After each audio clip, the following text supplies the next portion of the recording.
foncé, bien depuis la poussière.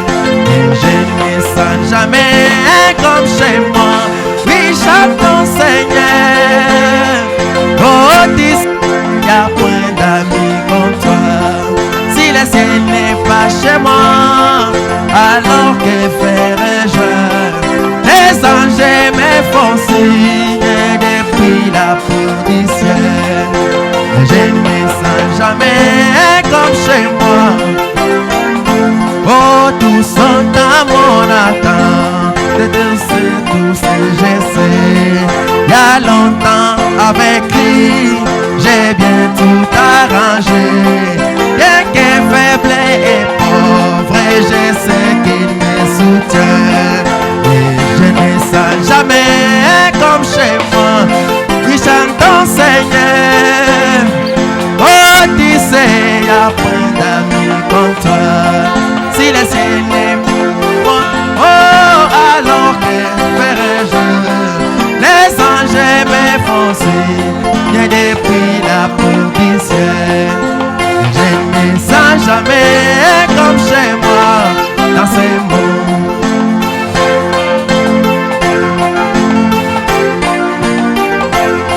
Dans les pays de gloire, nous vivrons à jamais. Il n'y aura ni la peine ni la souffrance.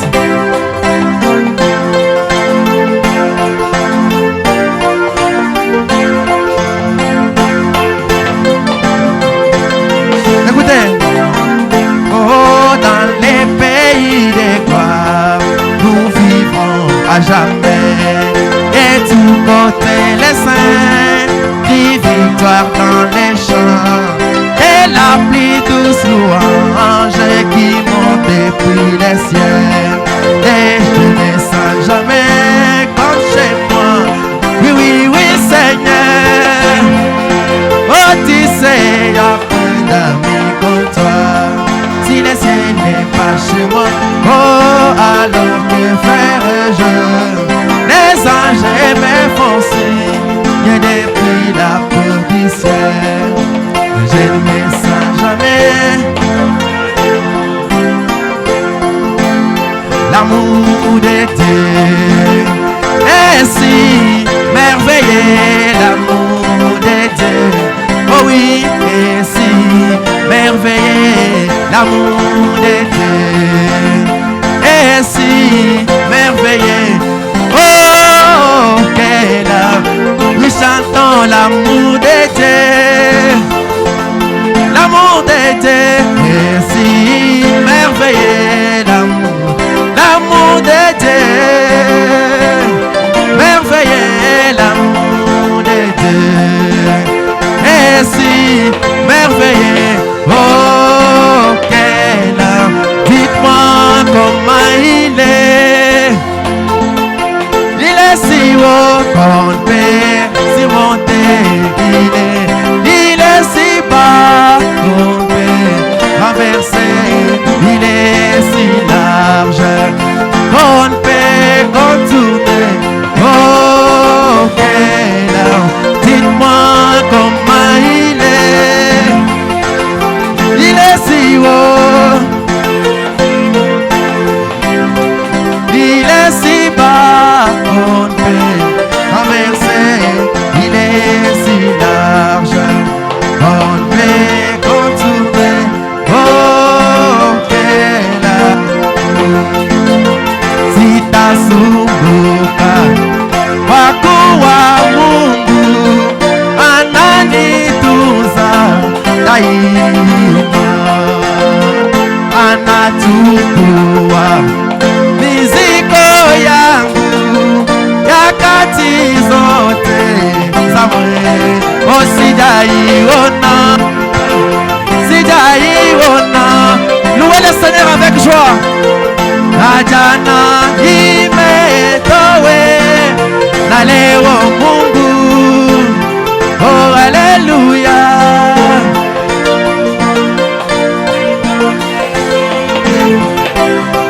Oh, sijaiona, sijaiona ingine siku na leo Mungu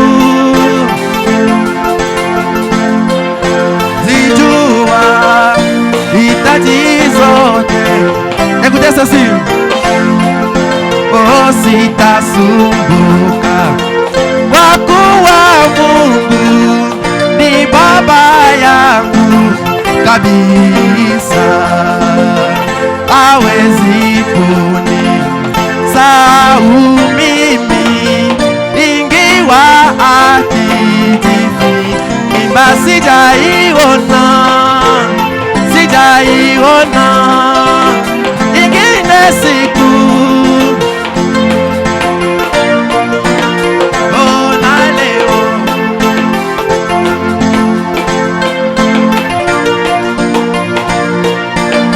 zote ninazo, sitasumbuka, kwa kuwa Mungu anishibisha neema, ananifayo yanifahayo kwa roho yangu na mwili, mimba sijaiona, ingine siku. Oh, na leo Mungu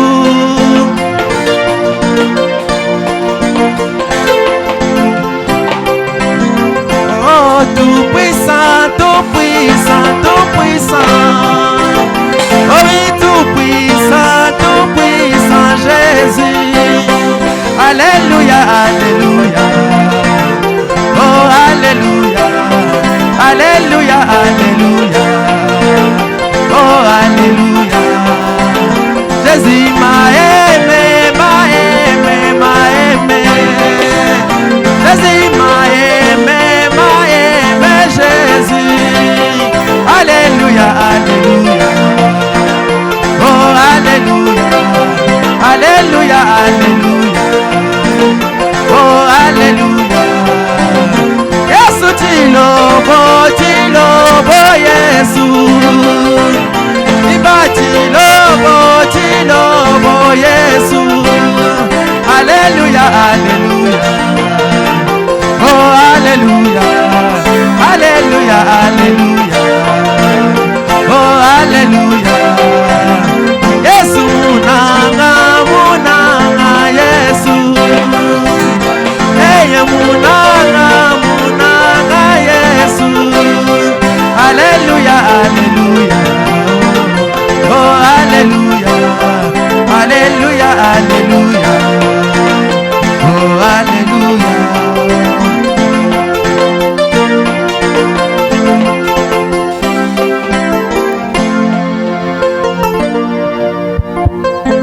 Il est vivant. Il est ressuscité. Qui est-ce? Qui est-ce? Est-ce qu'on peut acclamer pour la gloire du Seigneur Jésus?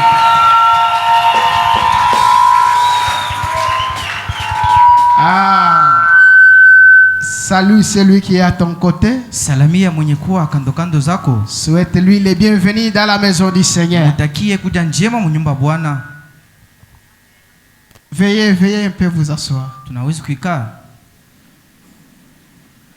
Nous devons être dans la joie dans la maison du Seigneur. Parce que mfuraha mnyumba ya Bwana. Parce que Dieu est déjà là. Sababu Mungu yupo. C'est lui qui est au-dessus de ton problème est déjà là. Le prophète Branham a dit, quand je vous regarde, de l'autre côté, je vous vois tous en parfaite santé. Amen. Amina. Ce qui signifie que, nous avons un chez nous. Nous sommes des pèlerins ici sur la terre. Un des 4 matins, le monde ne nous verra plus jamais. Nous avons un pays où nous faut aller habiter. Est-ce que vous connaissez le nom de notre pays? La République démocratique du ciel. Il y a un président là. Elohim. Le Seigneur Jésus-Christ. C'est lui le roi de notre pays. Est-ce que vous connaissez que notre pays a cette province? Notre pays aussi a cette province. Qui connaît la première province?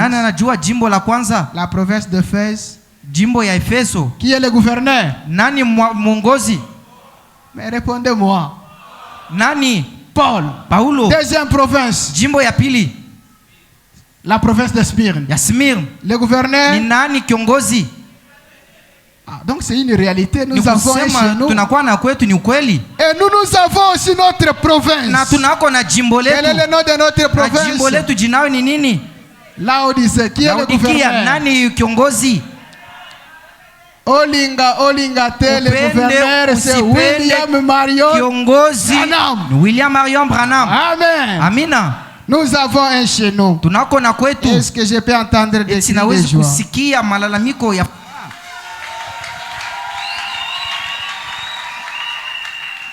Veuillez vous tenir tous debout. Nous allons lire la parole.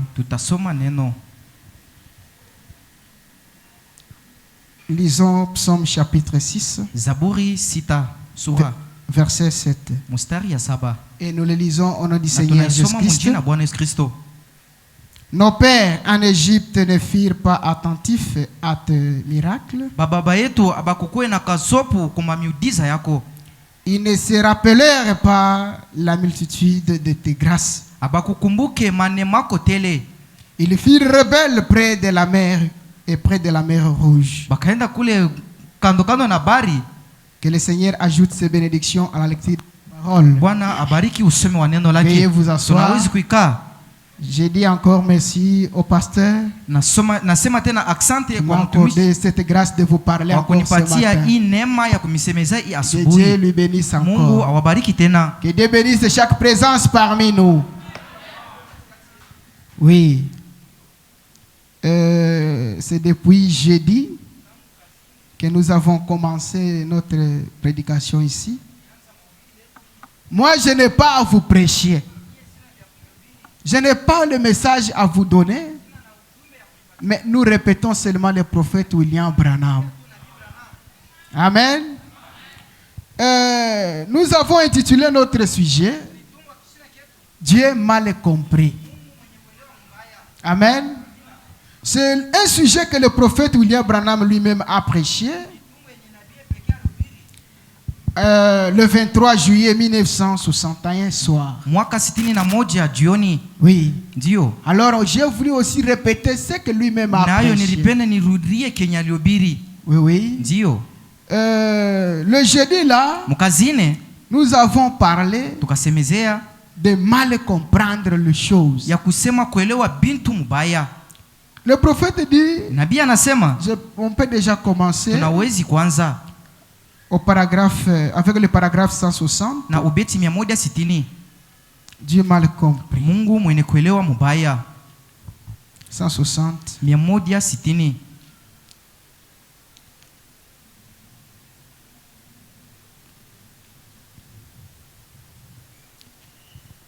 Le prophète Branham a dit ceci. Je vais vous entretenir si le Seigneur levé sur ces sujets relatifs au malentendu.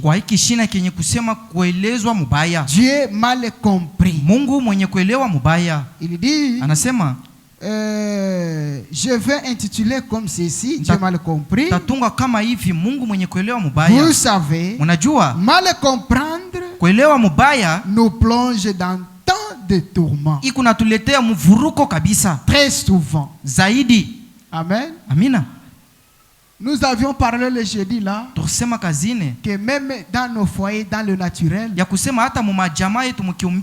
y a seulement l'incompréhension, si le frère n'écoute bien et n'écoute pas bien la sœur, ou la sœur n'écoute pas bien la sœur, il y a toujours des ennuis. Il y a toujours des difficultés qui entrent. Donc le malentendu cause des problèmes. Ni kusema kusikiana mubaya kukunaleta magumu. Écoutez. Musikie.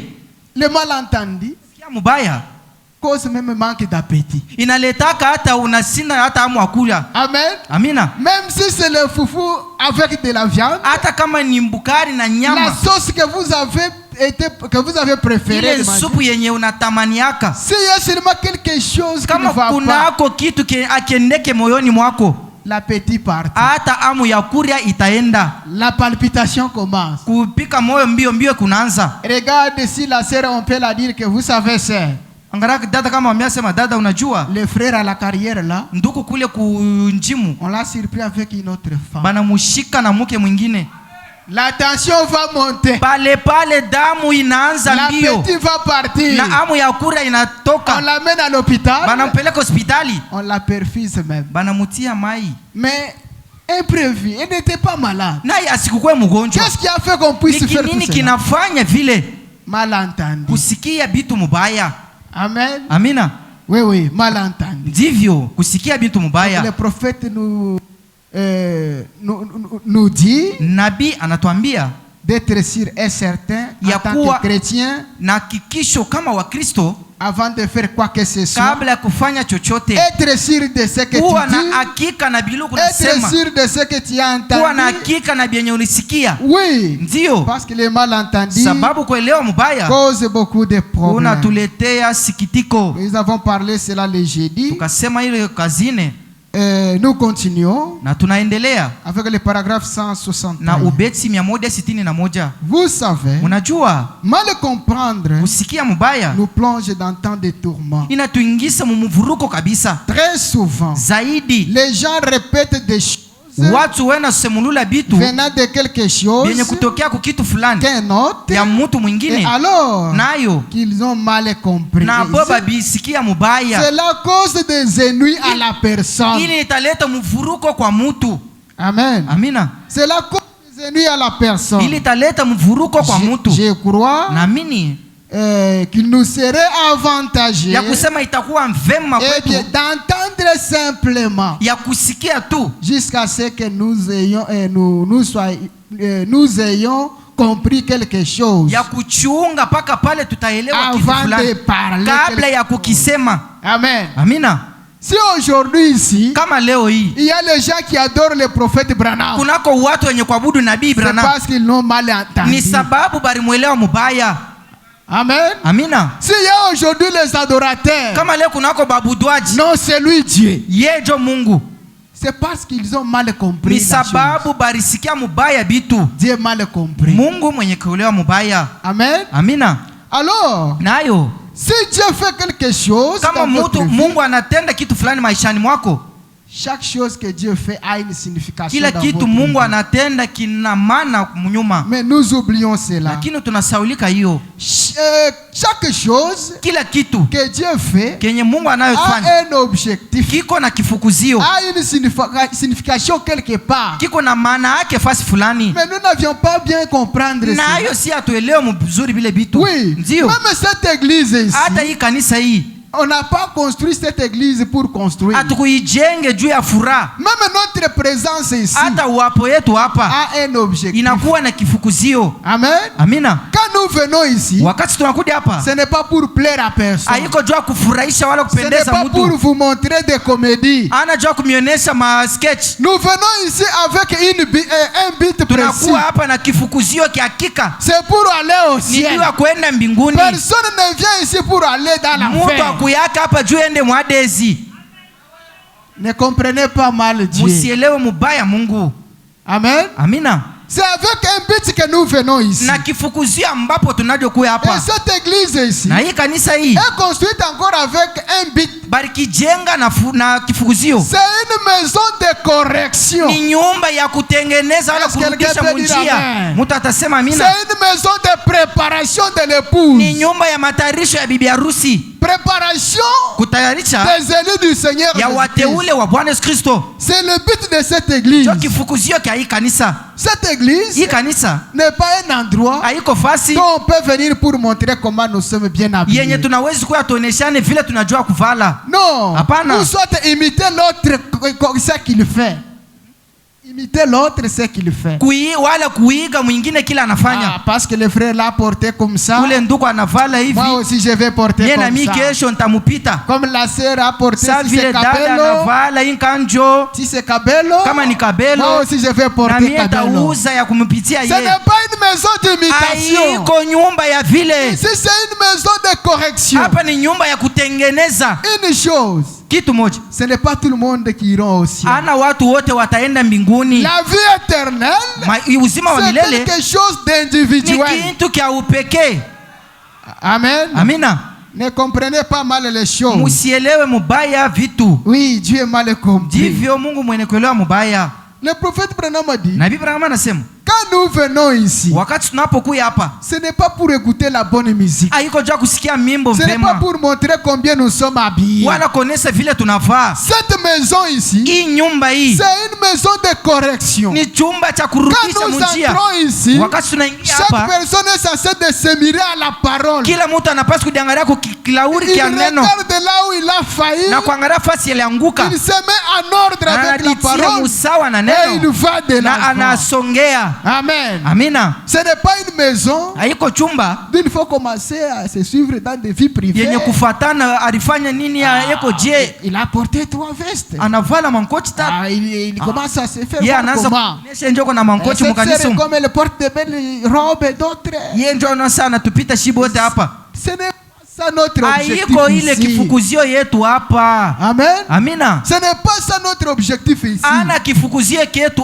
Si elle a porté, Dieu soit loué. Dieu te bénira aussi. Mais que cela ne puisse pas être un sujet pour toi. Marcher avec ta sœur. Marcher avec ton frère. Non. Notre objectif ce n'est pas ça. Ici c'est faire l'inventaire de nos vies. C'est examiner face à face à la parole. Où est-ce que vous avez failli? Et là vous mettez en ordre. C'est ça notre objectif. Mais les gens ont mal compris les choses. Ils pensent que c'est ici. Il faut se montrer comment nous sommes. Non, ce n'est pas ça. Comment ta sœur peut être dans une erreur ou ton frère, toi tu le juges. Pourquoi? Pourquoi juger ton frère? Pourquoi juger ta sœur? Parce que là elle a porté une jupe courte. Est-ce que c'est ça? Parce que ton frère est venu comme ça et vous l'avez vu ivre, comme il est, il n'ira pas. Qui t'a dit ça? Hein, mon frère? Ce n'est pas ça notre objectif ici. Chaque personne est censée de se contrôler lui-même. Se poser la question. Si la mort me surprend aujourd'hui, où irai-je? Est-ce que j'ai mon ticket à la main? Est-ce que réellement j'irai au ciel? C'est ce qu'on devrait faire quand nous venons ici. Amen. Amina. C'est ça notre objectif ici. Avec ma vie ici, Seigneur pardonne-moi. Mais toi tu ne vois pas ta vie. Tu vois la vie de l'autre. Qui t'a dit ça? Qui t'a dit ça? Qui t'a dit que quand une sœur vient ici avec une jupe courte, le Saint-Esprit ne peut pas parler à travers elle?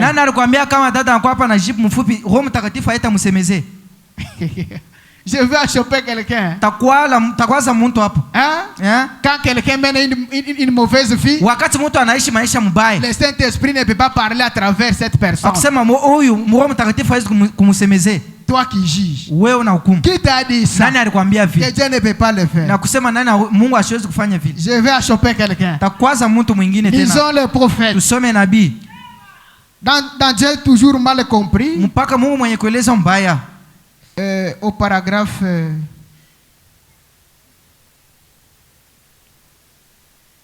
attendez.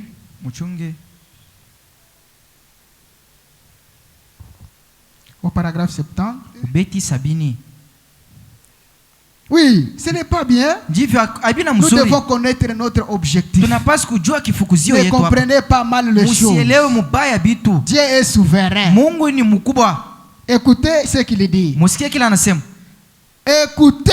Je vais maintenant dire quelque chose qui va vraiment vous piquer dans vos cœurs. Est-ce que vous êtes prêts? Vous êtes prêts de recevoir cela? Écoutez, je vais maintenant dire quelque chose qui va vraiment vous piquer pendant une minute.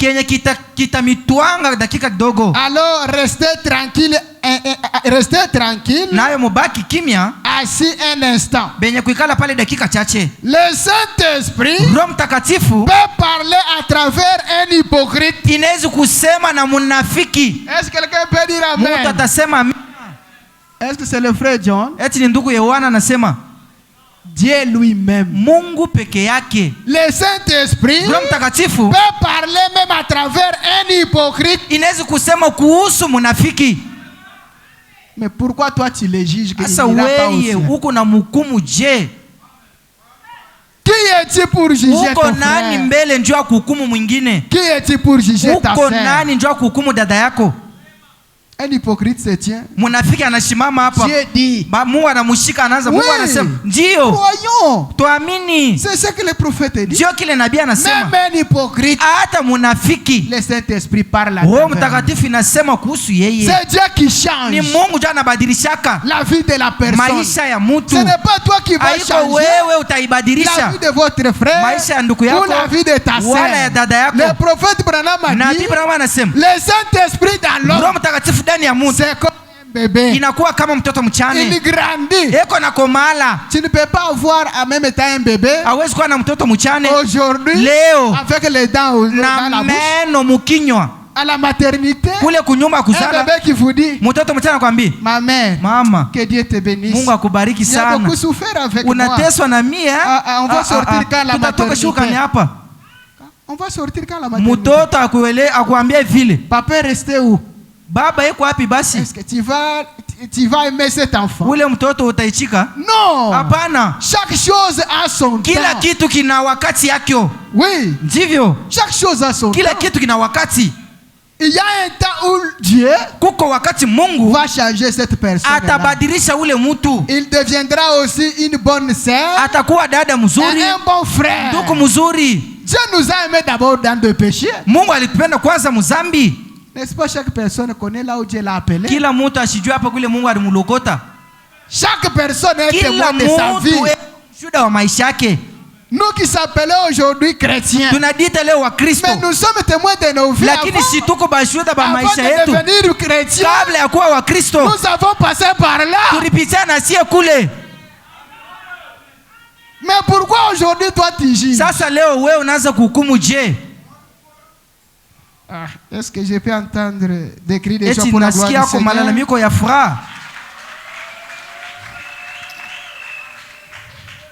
Alors, comment agir alors quand tu vois ton frère dans le rêve, ta sœur dans le rêve? Tu es vraiment un chrétien. Le prophète Branham a dit au paragraphe 67, la même et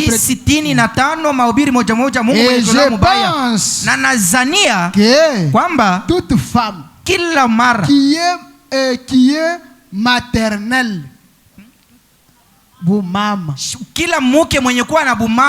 une mère, c'est quelqu'un qui a beaucoup d'affection. Oui. Une mère, même si son enfant est dans le rêve. Oh, regarde ton enfant taper. Elle n'acceptera jamais que cette personne vienne taper son fils. Une mère. Je pense que toute femme qui est maternelle, pièce, est vraiment une sœur, devrait aller vers une telle personne. Même toi le frère, tu dois aller devant cette personne-là. Faire quoi?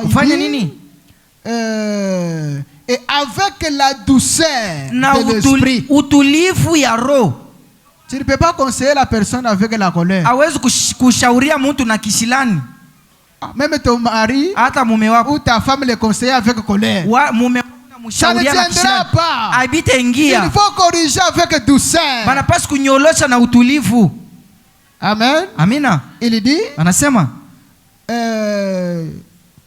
il dit avec douceur, na utulivu ya roho, s'asseoir, kuikala, tout simplement, kuikala tu, et parler avec cette dame là, na kuzungumuza na ule ou mke, avec ses frères, wala ule ndugu. Non, bien-aimé, mpendo wangu, regarde, angaria, tu es une sœur, uko dada, tu es censé te porter comme ça, unapaswa kuvala hivi, tu es censé de te comporter comme ça, unapaswa kujitwala hivi, tu es un frère, uko ndugu, tu ne peux pas te retrouver des groupes tels. Hawezi kukutana na nkunji fulani. Voilà un frère chrétien. Moneni ndugu mukristo avec un esprit doux, na roho ya utulivu devant son frère, mbele ya ndugu yake. Amen. Amina. Au point 69 dit, si un frère vient kama ndugu anakuya à être surpris en quelque faute, mwenye banamchukua banamshika kwa mambo fulani mbaya, vous qui êtes spirituel, wewe uko akiro, écoutez-moi frère, munishikie ndugu. Tu peux trouver ton frère en train de fumer, unakuta ndugu yako na tumbako kumikono, en train de prendre un verre, yako nachukua kwa kilauri, en train de faire quelque chose qui n'est pas la parole, parole. nafanya kitu kinapingana na neno. Qu'est-ce que vous allez faire? Wewe utafanya nini? Est-ce de les juger que tu n'iras pas au ciel? Ni kuhukumu sasa wewe utaenda kumbingu. Ou soit c'est aller publier sa faute? Wala ni kwenda unafika huko unasema unafika huko unasema. Hapana. Le prophète Branham a dit, nabii anasema hivi, prenez garde à vous-même. Wewe mwenyewe mbele keba ange. Frère, ndugu, il dit, anasema, vous qui êtes spirituel, allez vers ses frères avec un esprit de douceur. Amen. Amina. Prenez garde à vous-même, de peur que vous ne soyez tentés.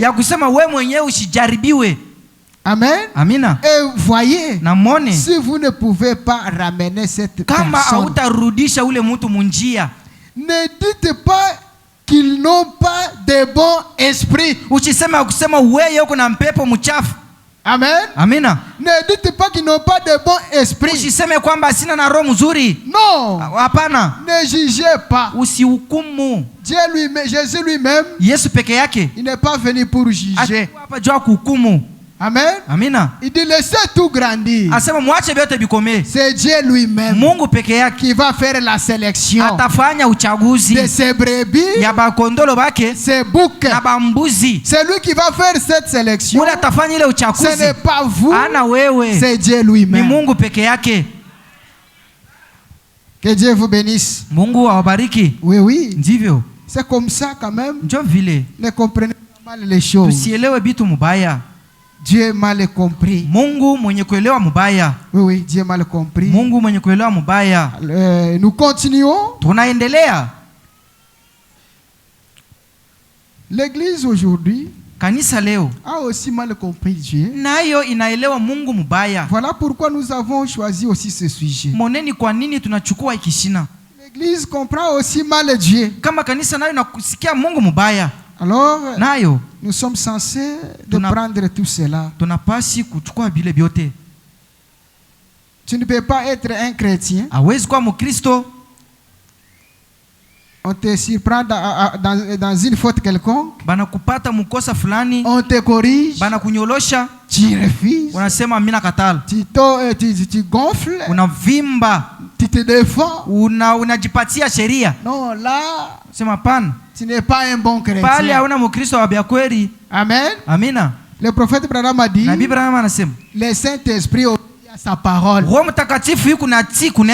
on te surprend dans une erreur et qu'on vous montre la parole, si tu as le Saint-Esprit en toi, tu dois t'aligner à la parole.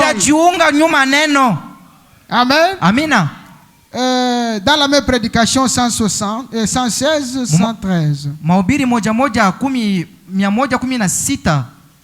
Le prophète Branham a dit sur ce qui concerne la correction d'une personne. Il dit, anasema,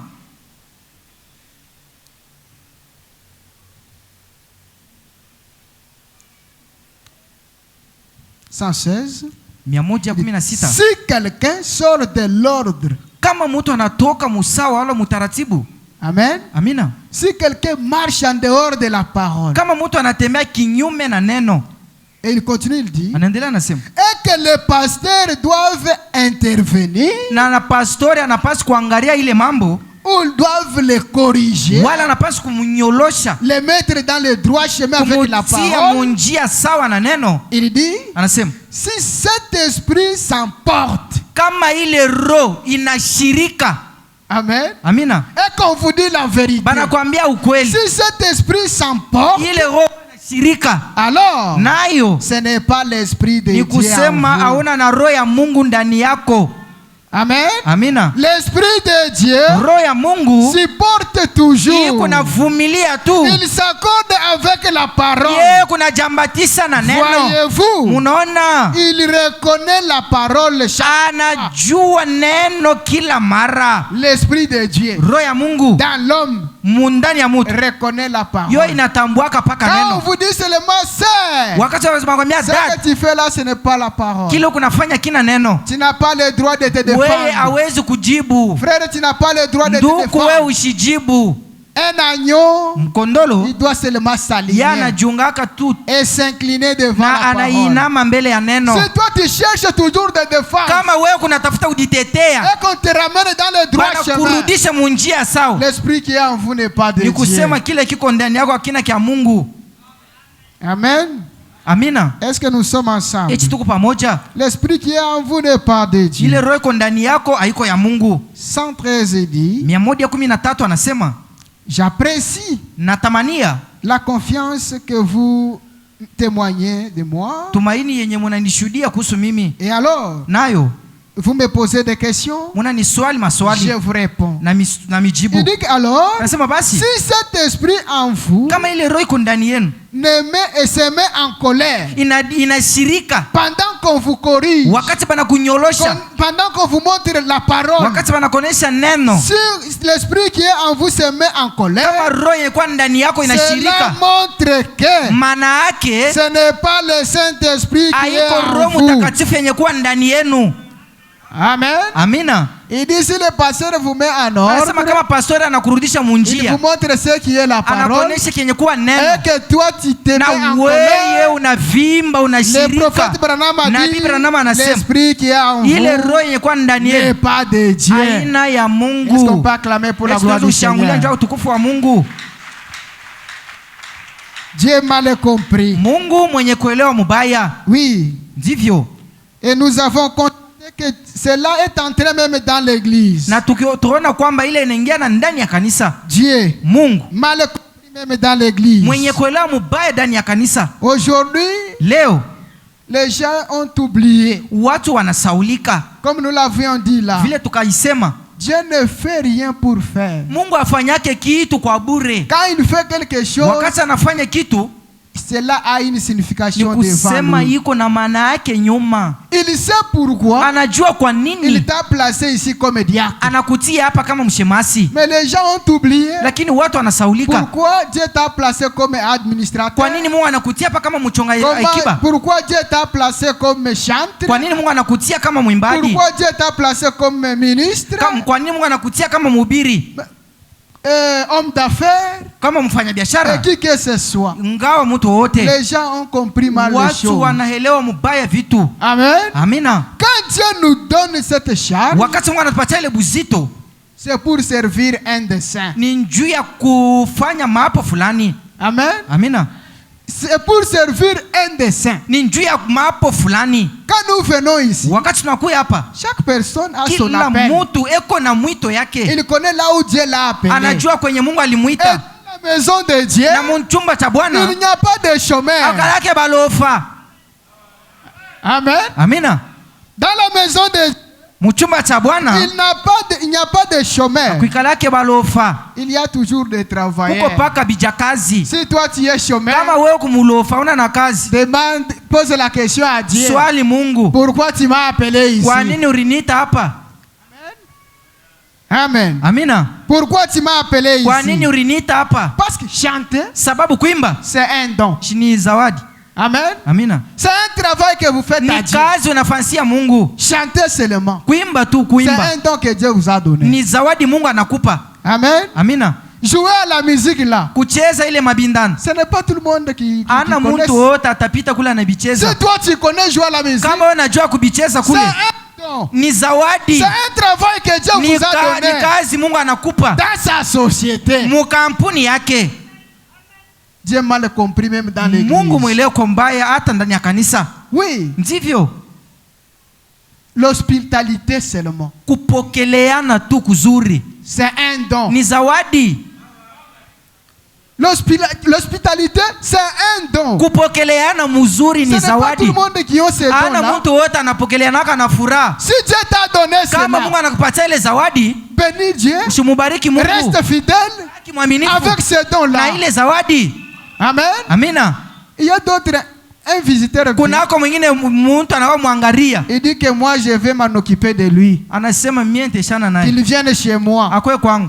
C'est un don. Ni zawadi. Regarde le monde. Angalia dunia. Pourquoi les autres n'ont pas pu faire cela? Kwa nini wengine akufanye vile? Et toi si tu l'as fait. Na wewe kama unaitenda. C'est un don que Dieu a placé en vous. Zawadi Mungu anatia ndani yako. Et reste fidèle avec ce don là. Mwaminifu na ile zawadi. Dieu va te bénir aussi à travers ce don. Atakubariki kuhusu ile zawadi.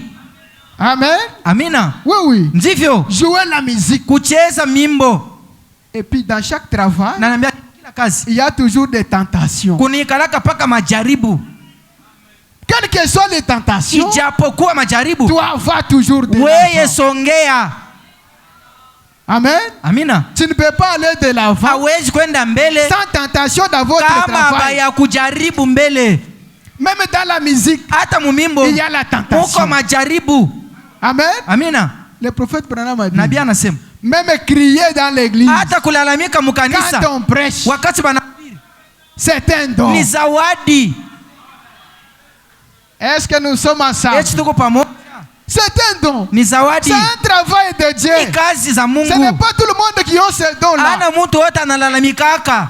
Oui. Ndio. Le prophète dit, Nabii anasema, les autres peuvent vous voir. Wengine anaweza kukona. Commencer à parler à mal. Unaanza banaanza kukusema Comment mubaya. il crie. Sasa yeye kama kelele. Regarde comment il fait ceci. Angalia vile anafua makelele. Il dit, anasema, c'est parce qu'il n'a pas compris. Ni sababu habayaelewa kile kiko ndani yako. Amen. Oui, si en vous il y a quelque chose, kama ndani yenu mko kitu, cela va réanimer. Ile itachamusha. À chaque fois quand on prêche la kila parole, mara banahubiri neno, là où tu es, tu kule uko wewe unasema paka maamina. C'est un don. Ni zawadi. Oui, oui. Ndivyo. Prêcher aussi. Kuhubiri nako ni zawadi. Prophétiser, kutabiri c'est un don. Ni zawadi. Il n'y a pas de chômeurs dans hakuna la maison. walofa mu nyumba za Bwana. Oui. Ndivyo. On peut demander quelque chose. Banza kuswali banene kulomba kintu hapa. Qui peut nous acheter un bidon du carburant? Nana tatuzia bidon ya carburant. Qui peut nous payer 5 sacs de ciment? Kutununua ma simenti. Et les moellons peut-être nous voulons construire. Majiwe tujenge. Pour toi tu n'as jamais hésité. Wewe shakiaka. Pour toi, kwako, même avec un 100 000, hata kama ulikuwa na 100 000, on demande 100 000, na banalomba 100 000, tu n'as pas le droit de raisonner. Hawezi kufikiri. Wewe ni kuweka tu mkono yule, unapeleka tu. Ce n'est pas pour ne rien. Ana kwa bure. C'est un don. Zawadi. Parce qu'il y a d'autres qui en a beaucoup. Sababu kuko wengine yuko na mengi, lakini abapelekake. Lakini wewe kunapeleka. Ce n'est pas pour ne rien. Haiko kwa bure. C'est un don que Dieu a placé en vous. Mungu anatia ndani yako. Dad, mon frère, ndugu, il y a les gens qui ont des habits. Kuko watu wanakuwa na mavazi. Si ces habits ne les contiennent plus encore, kama mavazi yake haimwenee tena, il les brille, anabichoma.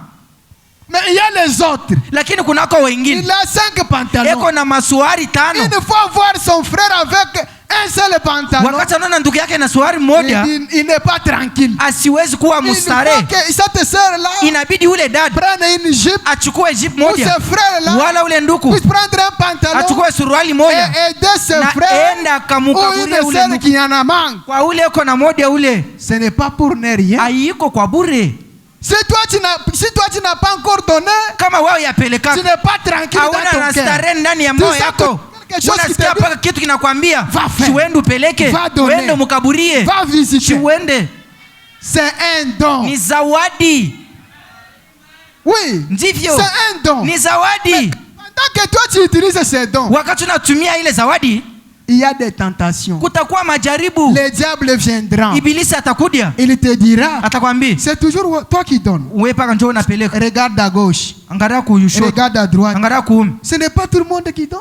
Hakuna hana watu wote Donc c'est wanapeleka. seulement moi qui est en train de penser. Ni wewe paka Comme ça moi aussi je ne commencerai pas à na mimi na nabii acha sitapeleka tena. Ça c'est le diable. Ile ni ibilisi. Toi fais ton travail. Wewe fanya kazi zako. Et Dieu te bénira na pour Mungu cela. atakubariki kuhusu hiyo. Amen. Amina. Dieu te bénira pour Mungu cela. atakubariki kuhusu hiyo. Oui. Ndivyo. Nous avons des dons différents. Tuko na mazawadi tofauti. Balayer même ici à l'église. Hata kufiakia hapa kanisani. Torsionner dans l'église. Wala kukolopa. C'est un don de Dieu. Ni zawadi ya Mungu. Amen. Amen. Personne ne dira que moi je n'ai pas fait. Mutasema mimi longo shikalake na kashi mukanisa. Ah non. Ana vile. Le prophète dit. Nabii anasema. Même soutenir le pasteur. Hata kumsaidia wala kushika pastori. C'est un don. Nayo ni zawadi. Il dit. Elia, soutenir le pasteur, kusaidia pastori, ce n'est pas seulement venir avec l'argent anakuwa paka na pesa ou avec un sac de farine wala mfuko wa bunga na mupa. Il dit que anasema hivi, venir dans l'église chaque jour, kuwa mkanisa siku kwa siku, c'est soutenir l'œuvre de votre pasteur, kusaidia kazi za Mungu wa pastori. Amen. Amina. C'est un don. Shini zawadi. Que Dieu vous bénisse. Mungu amibariki. Balayer c'est un don. Kufiakia ni zawadi. Prophétiser c'est un don. Kutabiri ni zawadi. Oui, oui. Ndivyo. Alors nous devons connaître cela. Nayo tunapaswa kujua hiyo. Quand nous avons constaté cela, wakati tulichunguza vile vitu, nous avons compris que Dieu est mal compris même dans l'église. Kwamba watu Mungu anasikilika mubaya hata ndani ya kanisa. Dieu est mal compris même dans l'église. Mungu mwenye kuelezwa mubaya ndani ya kanisa. Or il est le même Dieu. Nayo iko yule Mungu. C'est à vous maintenant de faire l'inventaire. Ni kwako kwenu mfanye hesabu. Après tout ça, kisha biote, est-ce que tu soignes bien ton don? Eti huku na chunga zawadi yako mzuri? Ma sœur, dad, mon frère, nduku, les dons que Dieu t'a donné, zawadi Mungu anatia ndani yako, est-ce que tu les soignes bien? Eti huku na ichunga mzuri? Mais pourquoi alors? Basi kwa nini? Pour servir Dieu, kumutumikia Mungu, tu veux qu'on puisse encore te dorloter? Unapenda tuanze kukubembelesha? Non frère, hapana ndugu, viens faire ça frère. Unaona kwa utumike, dada, viens faire ça. Huyu yako tu. Un chrétien on ne dorlote pas. Mukristo hapambembeleshake. On ne peut pas t'enseigner pour vivre une vie de la parole. Mukristo hawezi kukufundisha uishi maisha ya neno. C'est la nature de Dieu qui est envoyée de Dieu. Kama umbile kundani yako ni ya Mungu, tu n'auras plus besoin d'être enseigné pour vivre la parole. Wewe habita lomba wakufundishe uishi neno. Amen. Amina. On ne peut pas dorloter quelqu'un pour vivre la parole. Hawezi kubembelesha mtu aishi neno la Mungu. Ou pour devenir chrétien. Wala kuwa Mkristo. Non. Kamwe. Si la nature qui est envoyée de Dieu, kama umbile inakuwa ndani yako ni ya Mungu, tu feras la chose correctement. Utafanya kitu vile inastahili. Tu n'as pas besoin d'écouter les murmures. Hauhitaji usikie mashimango ya batu. Tu n'as pas besoin d'écouter à gauche ni à droite. Usikia kushoto wala kuume. C'est que les autres disent. Ile batu beko nasema. Toi tu dois servir ton Dieu. Wewe utatumikia Mungu wako. Parce que tu sais que sababu unajua kwamba votre salaire, maripo yako, vient dans ce travail là. Iko mu ile kazi unatenda. Est-ce que quelqu'un peut dire amen? Eti mtatasema amina? Oui. Ndivyo. Dieu mal compris. Mungu mwenye kuelewa mubaya nduku. Pourquoi? Pour travailler. Njoo kutumika. Frère, viens d'abord nous aider. Chukue tusaidie ko tu. Dans votre don. Muzawadi yako. Ah non. Hapana. Là, c'est mal compris. Pale unabishikia mubaya. Oui, ça c'est mal compris. Pale unabishikia mubaya. C'est vrai. Ni kweli. On continue toujours à lire. Tuko naendelea pana kusoma. Nous avons mal compris les choses. Tulielewa mubaya bitu. Nous avons oublié tout ce que Dieu est en train de faire. Tulisaulika chochote Mungu anapotenda. Et nous perdons beaucoup de bénédictions à travers tunapoteza mabaraka mengi. L'incompréhension des choses. Kuhusu kutokusikia mvema bitu. Nous ne pouvons pas comprendre mal les choses comme cela. Hatuwezi kusikia bitu mubaya na ile na aina. Le prophète Branham a dit. Nabii Branham anasema. Quand Dieu fait quelque chose, wakati Mungu anafanya kitu fulani, il y a une signification derrière cette chose-là. Kuko maana ya kile kitu nyuma. Quand il y a un événement qui se fait, wakati kuko mambo inatendeka, même dans ce monde ici, sasa mudunia il y a une signification pour cela. Kuko maana ya kile kitu. S'il y a un miracle qui doit s'opérer ici, kama kuko miujiza inatendeka hapa devant Dieu, mbele ya Mungu, nous on peut se réjouir. sisi tunaweza kufurahi. Mais devant Dieu, Lakini mbele ya Mungu il y a une signification derrière ce kuna miracle. maana ya ile nyuma. Même dans votre vie, Hata maishani mwako, s'il y a seulement quelque chose que Dieu peut faire, kama kunako kitu Mungu anaweza kufanya, frère, ndugu, tu étais chômeur, ulikuwa mulofu, Dieu te donne le Mungu travail. anakupatia kazi. Tu étais célibat, Ulikuwa Dieu mbalaka, te donne le Mungu mari. anakupatia Ou te bwana, donne la wala femme. anakupa mke. Il y a un but pour cela. Kunako kifukuzio kia ile. Dieu ne peut pas le faire pour ne Mungu rien. asifanye kwa bure. Comment Dieu peut guérir toi, Vipi Mungu anakutunza, mais il laisse l'autre lakini mourir? anaacha mwingine anafariki? Hein, frère? Hein? La même maladie. Magonjwa moja moja, Dieu te guérit, Mungu ananitunza, mais l'autre même. mwingine anakufa na ile magonjwa. Qu'est-ce que vous avez fait Ulifanya nini pour mériter cette juu ya guérison? kustahili ile matunzo? Hakuna kitu. Mais Lakini si Dieu le fait pour kama Mungu toi, anakufansia wewe, il y a un objectif. kunako kifukuzio nyuma, Il y a une raison. kunako shaba. Amen. Amina. Si Dieu te bénit, Kama Mungu anakubariki, il y a une raison. kunako sheria nyuma. Amen. Amina. Si Dieu fait prospérer tes activités, Kama Mungu anafanya biashara yako il y a inastawi, une raison pour cela. kunako maishaba kule Devant Dieu. mbele ya Mungu. Mais Dieu mal compris. Lakini Mungu mwenye kuelewa C'est au mabaya, moment où les gens vont aller s'enivrer, ni wakati mtu ataenda kulewa, s'enorgueillir, anaenda kufanya kiburi, quitter même l'église, anaweza anatoka na ou mkanisa, commencer à parler mal contre les autres. wala anaanza kuchambula wala kusema bingine Ou critiquer vibaya, même ceux qui n'en wala ont pas. kushimanga bala bana nabyo. Non, ce n'est pas ça, frère. Haiko vile. Amen. Amina. Nous devons rester fidèles Tunapaswa kubaki waaminifu dans tout ce que Dieu est en train de faire pour mubyote nous. Mungu yuko anatutendea. Oui. Ndivyo. Sinon, il est le Dieu de sa parole. Kama iko vile ni Mungu wa neno lake, Il ne change pas. yeye habadilikake, Il connaît tout à nos sujets. anajua kiote kuhusu sisi. Ne vivons pas dans l'ignorance. Tushiishi mkutokujua, Ne comprenez pas mal les na choses. tusisikie mubaya vitu. Si tu es une bonne sœur, Kama uko dada mzuri, reste une bonne sœur. baki dada mzuri. Si tu es un bon frère, Kama uko ndugu mzuri, reste un bon frère. baki ndugu mzuri. Et soignez bien les dons que Dieu t'a donnés. Na uchunga vema zawadi Mungu anakupa. Et c'est à travers ces dons-là que Dieu va te Kuhusu ile bénir. zawadi Mungu atakubariki. Lisons Tusome dans l'influence. mumahubiri uvuto wa mtu mwingine. Vous allez comprendre ce que le prophète nous dit. Mutasikia kile nabii anatuambia. L'influence prêchée le Uvuto ya mtu 15 mwingine mars inahubiriwa tarehe 15 mwezi ya 3 1964. mwaka 64. C'est après-midi. Ni jioni. Nous allons lire Tutasoma à partir du paragraphe 91 et 93. ubeti 92 93. Écoutez là, ce que le prophète dit. Musikie kule kile nabii anasema. Quand Dieu t'appelle ici, Wakati Mungu anakuita hapa 91 dit, 91 il 92 dit anasema nous savons ici l'influence de ce roi. tunakuwa hapa na ile uvuto ya Il mfalme. continue. Anaendelea Il dit, anasema, vous n'êtes pas ordonné à de telles choses. mweye amurusi kwa bile bitu.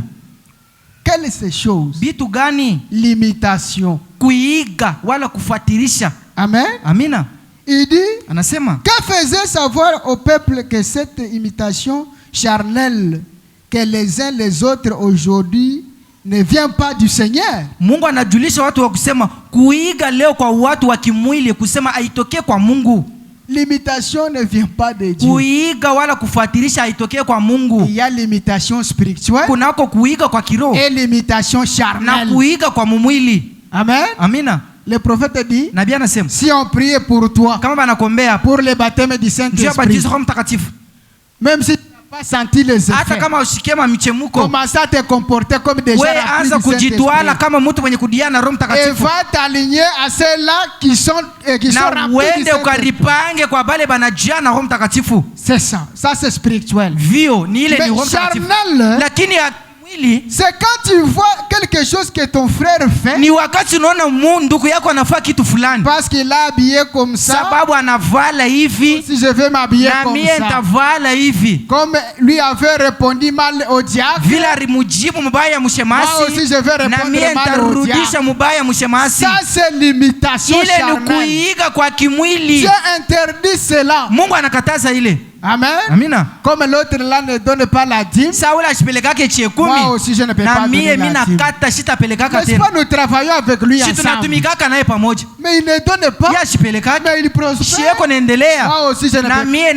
C'est ça l'imitation charnelle. Ile ni kuiga kwa kimwili. Le prophète dit. Nabii anasema. Ça ce n'est pas de Dieu. Ila iko ya Mungu. Amen. Amina.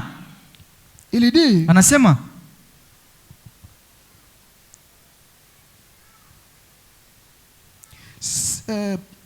C'est 92. Tisini na mbili. Non, plutôt aussi le même là il. Kistari moja moja. Il dit vous ne prendrez jamais la place d'une autre personne ici. Anasema weye hautabebaka fasha mtu mwingine umu mukanisa. Amen. Amina. Tu ne peux pas prendre la place d'une autre personne ici dans l'église. Hautabebaka fashi ya mtu mwingine hapa kanisani. Si tu es chante, kama uko mwimbaji, reste chante. Baki kumimbo. Amen. Amina. Si tu es ministre, kama uko mhubiri, reste ministre. Baki mhubiri. Si tu es vase, kama uko kiombo, reste vase. Baki kiombo. Tu ne prendras pas la place d'une autre personne. Hautachukua nafasi ya mtu mwingine. Amen. Amina. Il dit personne ne pourra prendre votre place. Anasema hata mtu mmoja hawezi kuchukua nafasi zako. Et le prophète Branham a dit. Na Nabii Branham anasema cherchez votre position. Tafuta mshimamio yako. Amen. Amina. Cherchez votre tafuta mshimamio yako. Si vous êtes un bon membre laïque, kama uko kiungo kizuri kia mkanisa, soyez un bon membre laïque. Baki kiungo mvema. Est-ce que quelqu'un peut dire amen? Kunako mtu atasema amina. Mais comment tu es un bon membre laïque? Namna gani uko kiungo kizuri? À côté de vous, tu te retrouves avec un faux. Kando yako kuko kibaya. Toi, tu commences à limiter. Wewe unaanza kumuiga. Ne limite pas. Usimuige. Toi, reste un bon membre laïque. Kiungo kizuri kia mkanisa. Amen. Amina. Si vous êtes une bonne ménagère, kama uko mfanya kazi mzuri, que Dieu vous a béni na Mungu anakubariki vile, et qu'il a fait de vous une sœur loyale et fidèle, continuez simplement comme tel. Ne vous mettez pas à penser que pourquoi moi Dieu m'a fait comme ça. Dieu lui-même connaît pourquoi il t'a donné ce don. Restez fidèle à ce que Dieu t'a fait. Amen. Amina. Est-ce que nous sommes ensemble? Restez fidèles à cela. Mais nous comprenons mal les choses. Je ne suis pas tel. Il faut que je me fasse être tel. Dieu m'a le compris. Amen. Amina. Il dit pour le prédicateur. Gardez-vous pire. Na benye kwa sawa au point 98. Mutisini na nane. Gardez-vous pire. Mujichunge safi. Et net. Na benye kweneana. Pour votre appel. Njuu ya mwito yenu. Amen. Amina. Restez fidèle à la parole. Mubaki maminifu kwa neno de Dieu. Ya Mungu. Et ne bougez pas pour rien au monde. Na usitenke kwa bure kuhusu dunia. Accrochez-vous-y. Restez avec votre appel. Baki na mwito yako. S'il vous confie un travail en dehors de votre appel, kama anakupatia kazi nje ya mwito yako, comme fermier, sa mfanya shamba, soyez un bon fermier. Kuya murimadi mzuri. Est-ce que nous sommes là? Soyez un bon fermier. S'il vous confie un travail en dehors de cela, que Dieu peut-être vous bénisse là, peut-être comme un mécanicien. Il dit soyez un bon mécanicien. Et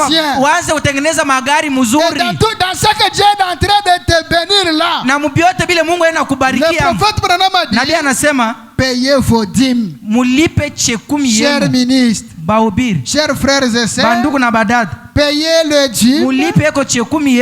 Et je ne sais quoi encore. Payez vos offrandes. Pourquoi? Cher ministre, c'est pour aider le ministère à aller de l'avant. Ce qui est rare pour nous les ministres, de payer la dîme et les offrandes. Amen. Amina. Mais Dieu dit pour aller de l'avant, pour prospérer votre ministère, restez fidèle dans le travail que Dieu te donne. Et dans ce que vous bénéficiez là, va payer la dîme, va payer les offrandes. Amen. Amina. Dans Émilie 3, il dit au paragraphe 5, je ne demanderai à personne d'aller quelque part. Amen. Amina.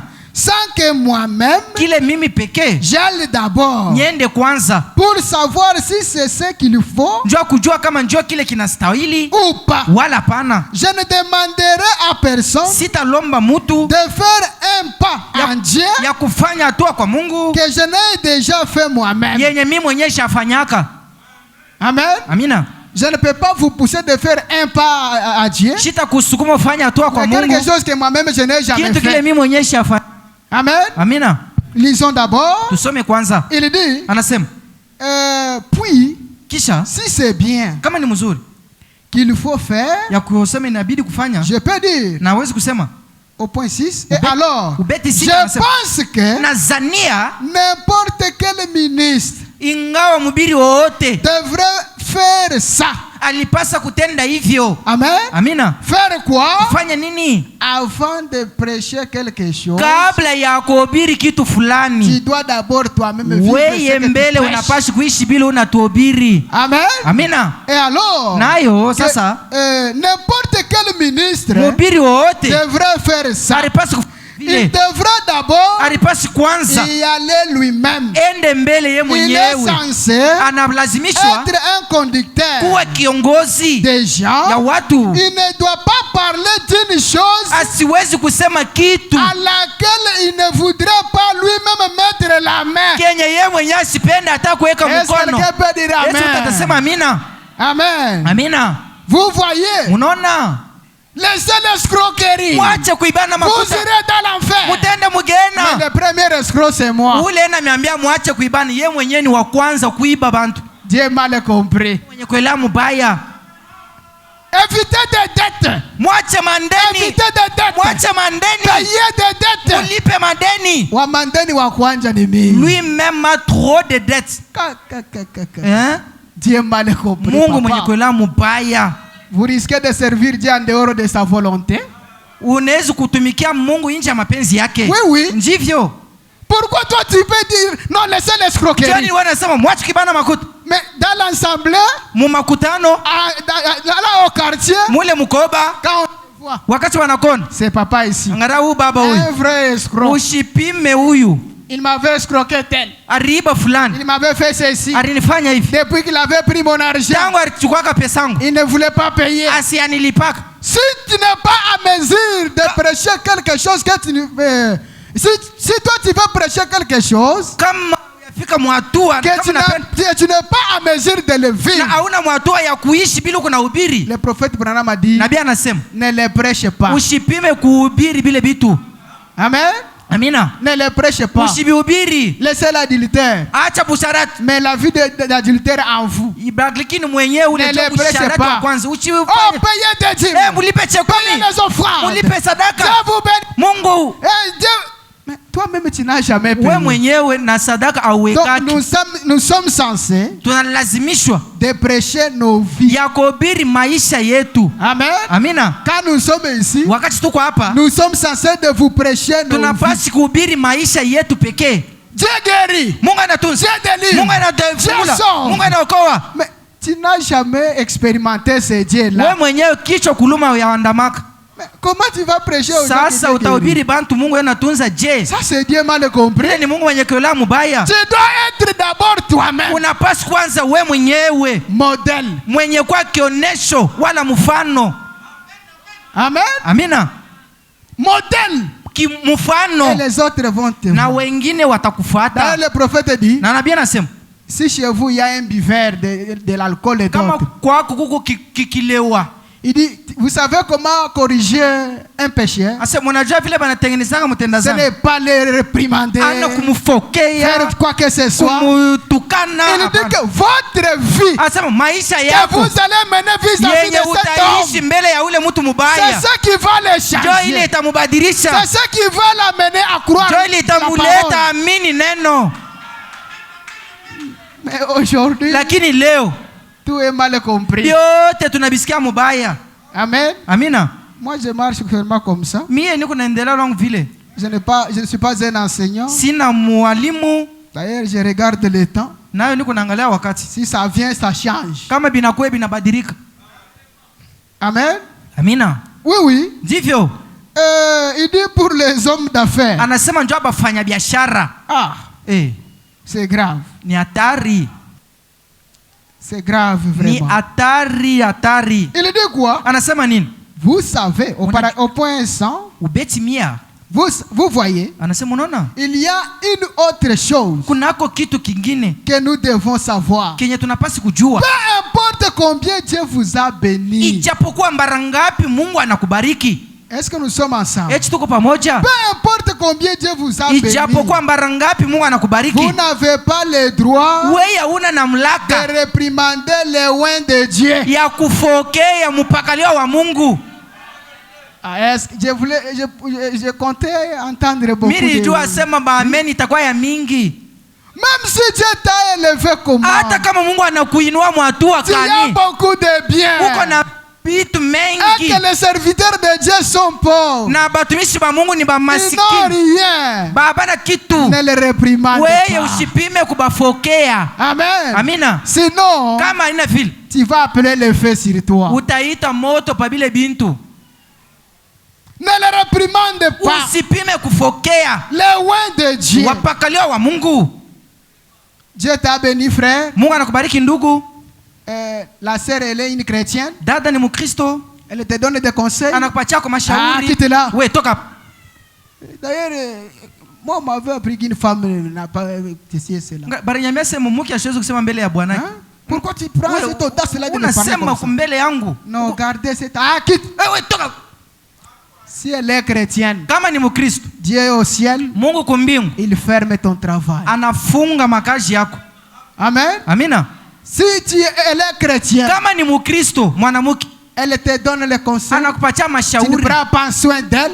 Umutunze mzuri, amuchunge mzuri. Elle te dit quelque chose. Anakuambia kitu wewe.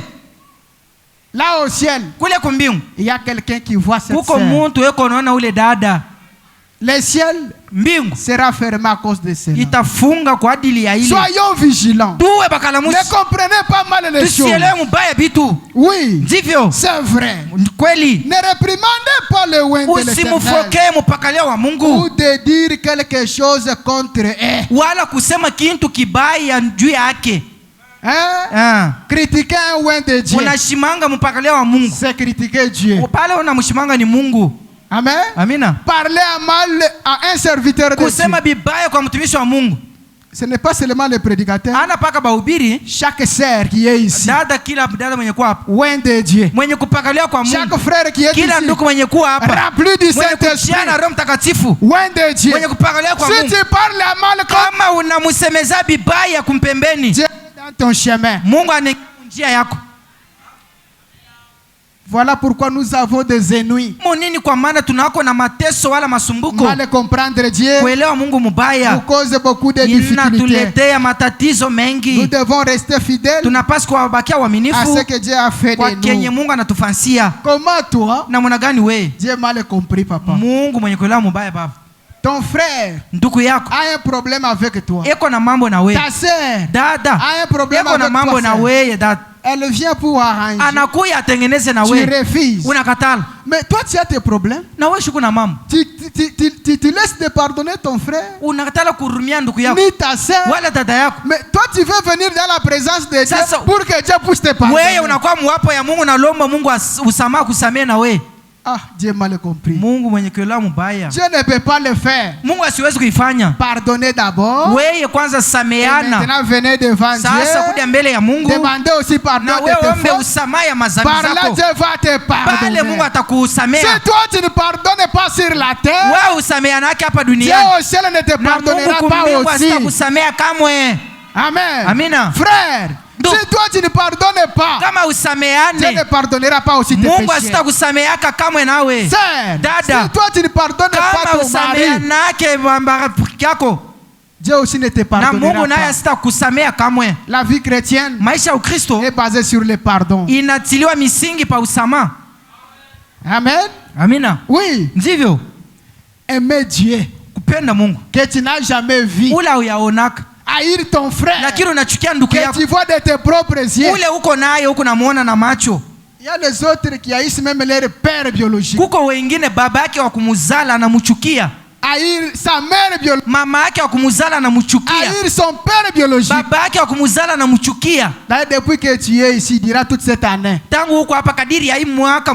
combien de visites avez-vous fait chez votre père biologique? Votre mère biologique.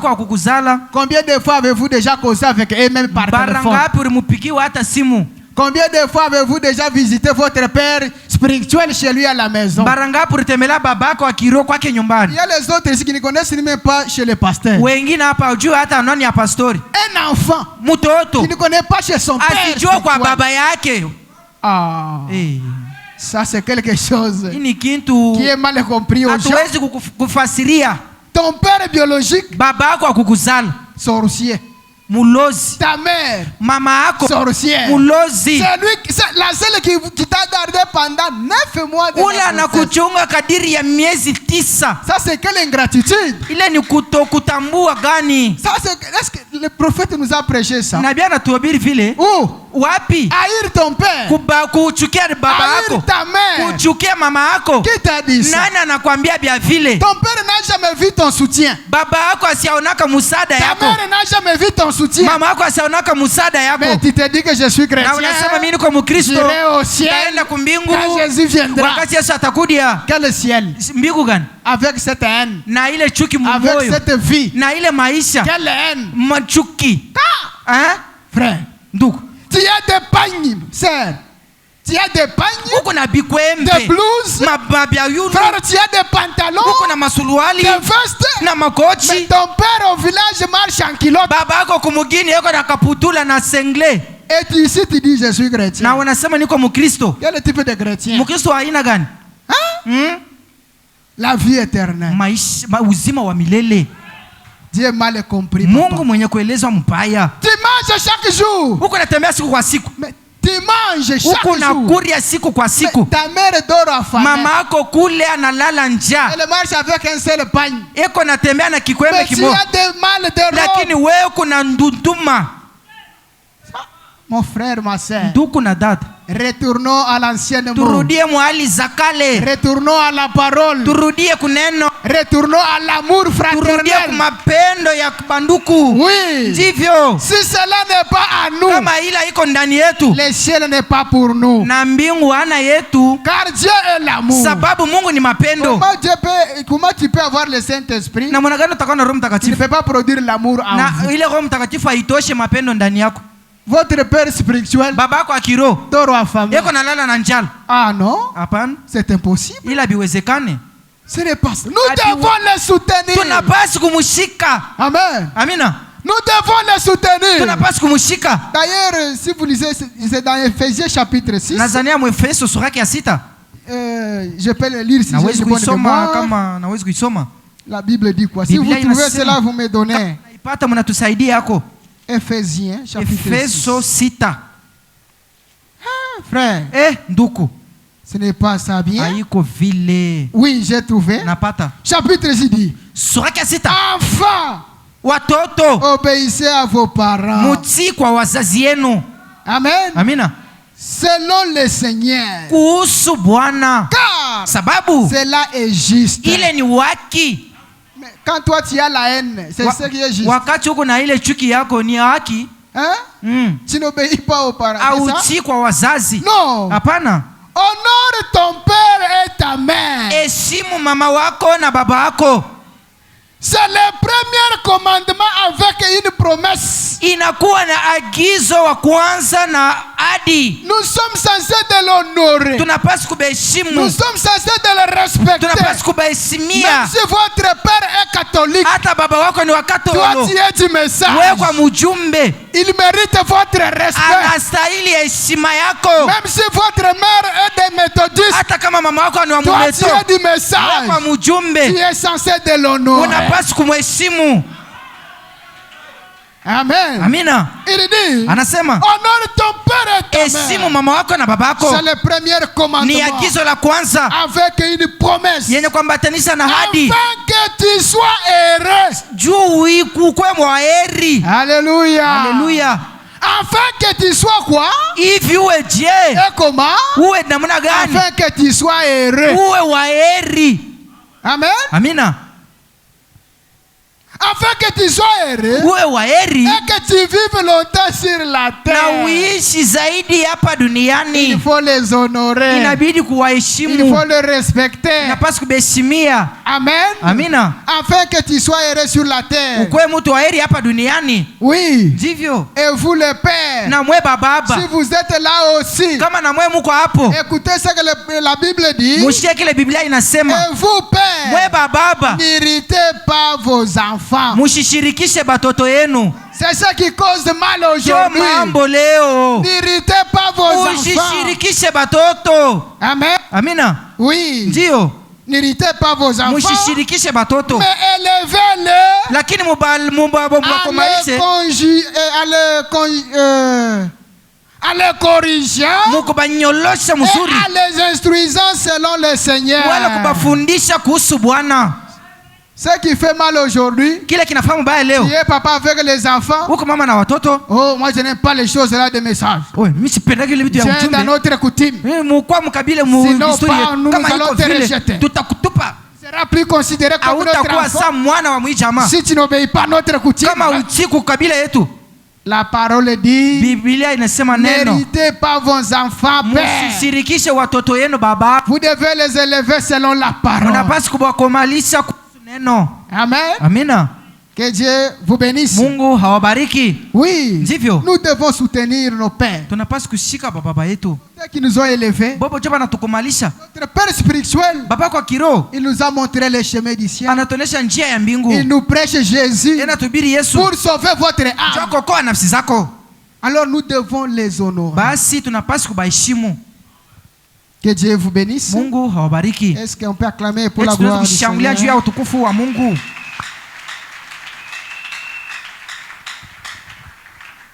Il faut savoir. Inabidi kujua. Votre but quand nous venons ici à l'église. Kifukuzio kyako ambapo unapokuja kanisani. Dieu est tellement mal compris. Mungu anaelezwa mubaya kabisa. Oui, oui, Dieu est mal compris. Ndivyo Mungu banamuelewa mubaya. Et comme il est mal compris. Vile anaelezwa mubaya. Cela nous cause beaucoup de difficultés. Hii inatuletea magumu.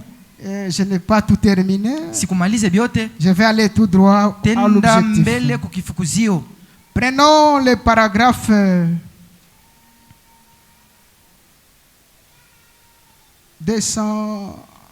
171. 76 plutôt. Ubeti 176. Si Dieu est mal compris. Mungu mwenye kueleza mbaya. Si Dieu est mal compris. Kama Mungu anaelezwa mbaya. Tout est compliqué. Ni kusema biote binavurukwa. La confusion entre. Mvuruko inaingia. Amen. Amina. Au paragraphe 176. Ubeti 176.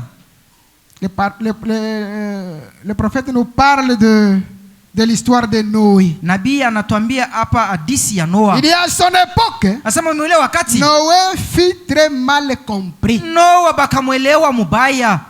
Amen. Amina. À son époque. Mwakati yake. Noé fut mal compris. Noa bakamusikia mubaya. Noé connaissait Dieu. Alijua Mungu. Il était un serviteur de Dieu. Alikuwa mtumishi wa Mungu. Il croyait en Dieu. Aliamini ndani ya Mungu. Et lorsque vous croyez en Dieu, na wakati unaamini ndani ya Mungu, vous faites des choses utafanya bitu tellement contraire à ce que les gens considèrent comme normal. Ya kupingana na bile batu banona kama ni bien vema wala sawa. Est-ce que quelqu'un peut dire amen? Utasema amina.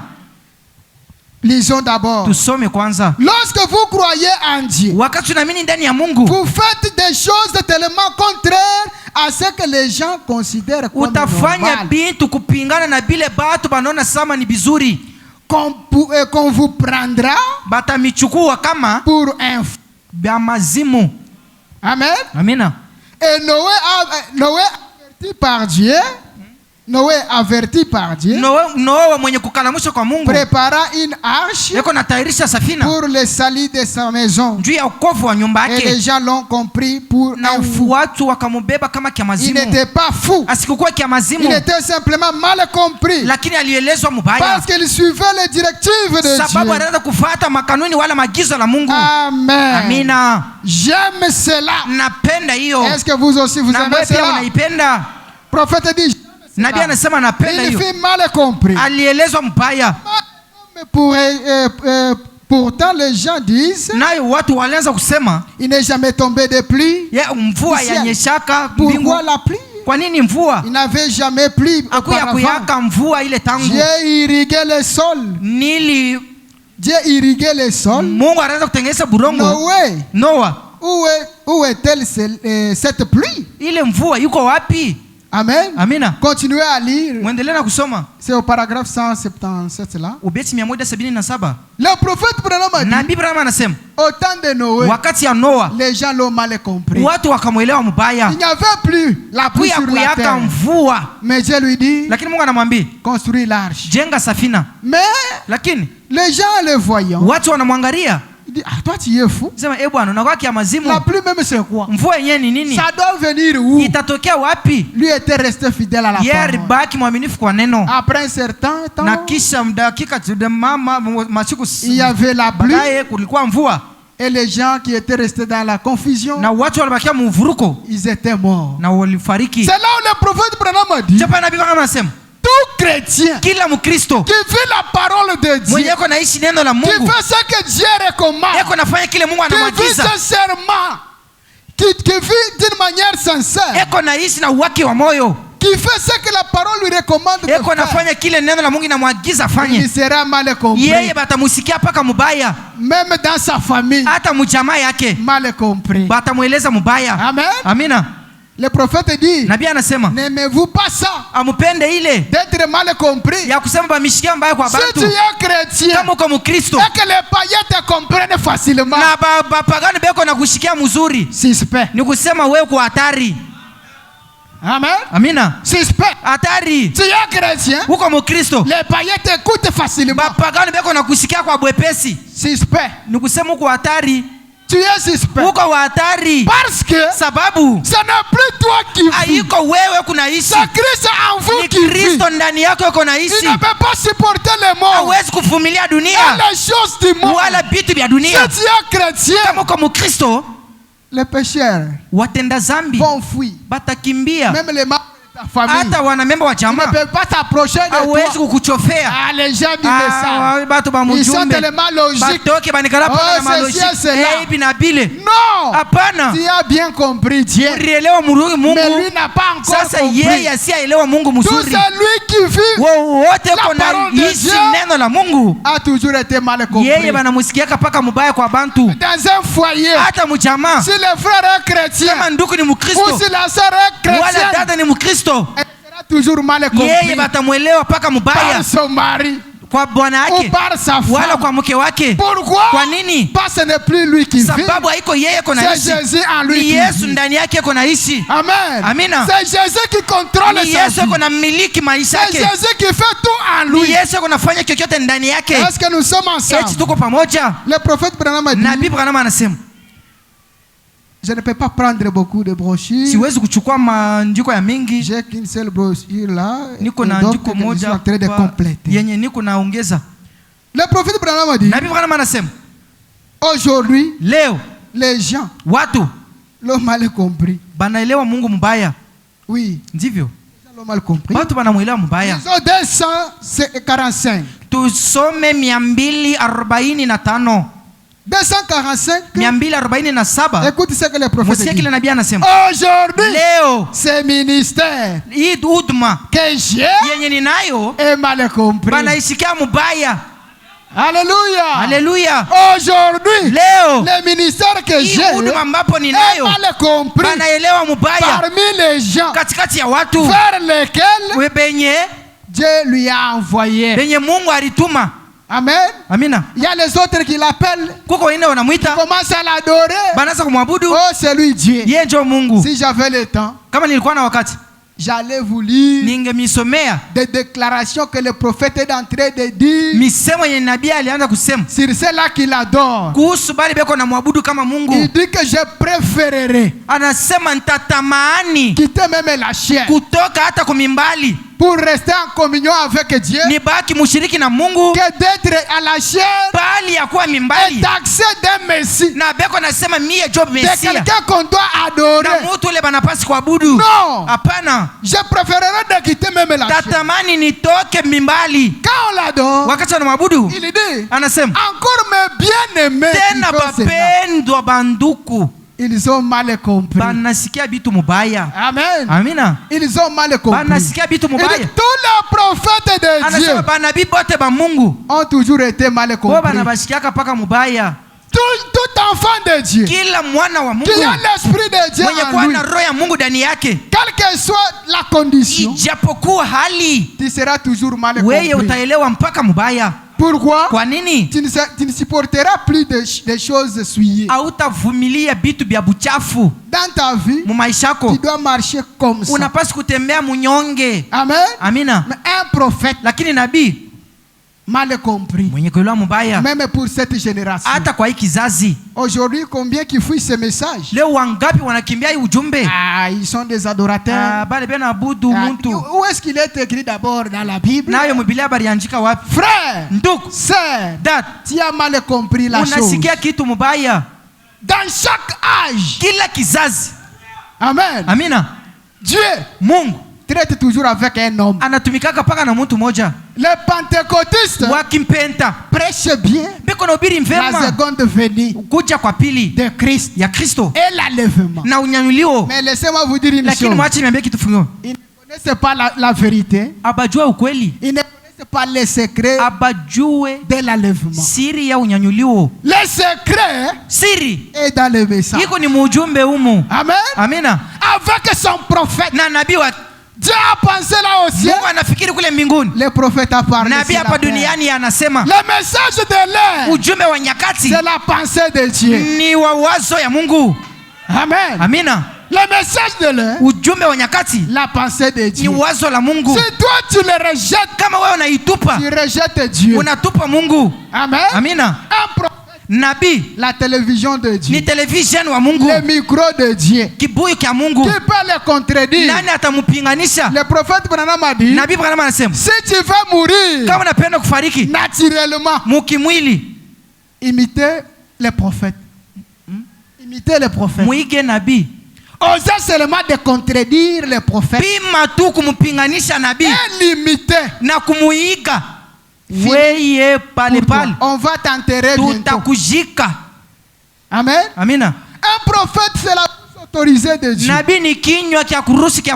Bien qu'il ait mal compris, quelque part là il dit qu'on comprenne mal, c'est bien, mais vous ne me comprenez pas mal. Amen. Amina. Même si on vous dit que vous adorez, ne marchez pas avec des oreilles. Va de l'avant. Dans chaque âge, il y a une nourriture. La manne d'hier, la manne d'hier est déjà pourrie, est déjà infectée. Une nourriture réservée pour les estomacs spirituels des gens du temps de la fin. Alléluia. Et cette nourriture n'est pas dans les catholiques, n'est pas dans les méthodistes, n'est pas dans n'importe quelle église, si ce n'est que dans les messages de l'air. Tu crois ce message? Ah, tu as une grâce. La chose difficile aujourd'hui. Kitu kia nguvu leo. Croire à un homme. Mini muntu. Une chose difficile. Kitu kia nguvu. Si toi tu as crié. Kama wewe uniamini. Ce n'est pas pour ne rien. Ana kwa bure. Vous étiez nombreux. Mulikuwa wa mengi. Dans votre église là. Kanisa yenu mule. Qui est-ce qui vous a fait sortir de là? Nani alikutosha mule? Ah mon frère. Nduku. Ma sœur. Dada. Nous devons nous réjouir. Tunapaswa kufurahi. Oui, nous devons être dans la joie. Tunapaswa kuwa mfuraha. Oui. Ndivyo. Nous étions cloués. Tulikuwa benye kufungwa. Dans les dénominations. Mumazebu. Dans nos coutumes. Mumabisela. Mais. Lakini. Les mêmes Saint-Esprit. Ile Roho Mtakatifu moja moja. moja. Les mêmes anges. Ile malaika moja moja. Ule akatembea dunia pour chercher qui devrait prêcher ce message. Il a trouvé le prophète Branham. Les mêmes anges. Malaika moja moja. T'as cherché. Anakutafuta. T'as cherché. Anakutafuta. Il regarde. Anaangalia. Dans l'église. Mukanisa fulani. Toi. Bwana. Tu es un aiglon. Kuya wewe kuntai. Ce n'est pas ta nourriture. Haiko bichakula yako. Quitte là. Kutoka pale. Viens ici. Kuya hapa. Il se promène. Anatembea. Il se promène. Anatembea. Il arrive. Anafika. Dans telle église. Mukanisa fulani. Il regarde. Anaangalia. Ma fille est ici. Wewe mwanangu. La nourriture qu'elle mange. Chakula inakuria. N'est pas sa nourriture. Haiko yake. Elle a sa propre nourriture. Yeye chakula yake. Quitte là. Toka pale. Va au message. Unifuate. Alléluia. Amina. Maintenant. Sasa. Maintenant. Sasa. Maintenant. Sasa. Comment arriver au message? Na unataka kufika ujumbe? Il y a plusieurs voies. Muko manjia mengi. Que Dieu appelle les gens. Yenye Mungu yuko naita watu. Peut-être c'est par la maladie seulement. Sasa zingine ni kumagonjwa tu. On t'a soigné. Banakutunza, banatunza. On a fait tout. Banafaa Il vyote. n'y a pas la solution. Hakuna matunzo. Quand on t'a amené au Zoé Banakuleta muzoe maskani. Alléluia. Alléluia. Le Dieu de William Marion Mungu wa William Marion Branham. Il est descendu. Anashuka. Cette sœur ici. Ule dada huyu. N'a pas des enfants. Yeye sina na batoto. Ainsi dit le Seigneur. Hivi Bwana anasema. Qu'elle prenne ça. Yeye achukue hiki. Afanye hivi. Mie wa milele Mungu. Tajitukuza. Kisha miaka baadaye unapata mtoto. C'est ça votre appel. Njoo mwito yako hapa mkanisa. N'abandonne pas. Ushiachilie ile. Oh! Hey! Pas de travail. Hakuna kazi. Unatafuta. Unatafuta kazi upate. Unaenda Mzoe maskani. Tu viens au Zoé tabernacle. Wenda Mzoe maskani. Ainsi dit le Seigneur. Hivi Bwana anasema. Mon fils. Ndugu yangu mwanangu. Unatembea sana. Haleluya. Gloire à Dieu. Atukufu kwa Mungu. Ainsi dit le Seigneur. Hivi Bwana anasema. Aujourd'hui. Leo hii. Écrivez cette date. Mwandike hii tarehe. La semaine prochaine. Tu auras un travail. Unapata kazi. Alléluia. Alléluia. Quand Dieu fait cela, wakati Mungu anafanya ile, c'est la manière de vous appeler. Ni kusema njoo vile alipenda akuite. Pour rester fidèle à sa parole. Tubakie mwaminifu neno lake. Oh l'hernie. Hey hernie. L'hémorroïde. Hey hémorroïde. On m'a soigné partout. Ananitunza fanya zote. Sans solution. Bila jibu. D'ailleurs le médecin m'a dit. Naye munganga aliniambia. C'est déjà chronique. Isha kwa ya mbaya. Tu vas mourir. Utafariki nayo. Ah, frère. Hapana ndugu. Il y a un Dieu quelque part. Mungu weko fashi fulani. Il y a un Dieu quelque part. Kuko Mungu fashi fulani. Où? Wapi? Uzoe maskani. Vas-y. When? Il arrive. Anafika. Alléluia. Alléluia. Merci Seigneur. Asante Mungu.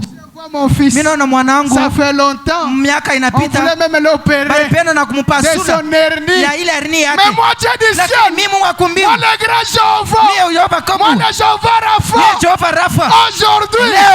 Aujourd'hui. Leo. L'hernie parti. Hii hernie nene. Je l'ai guéri. Na mtunzi. Qu'il croie. Amen.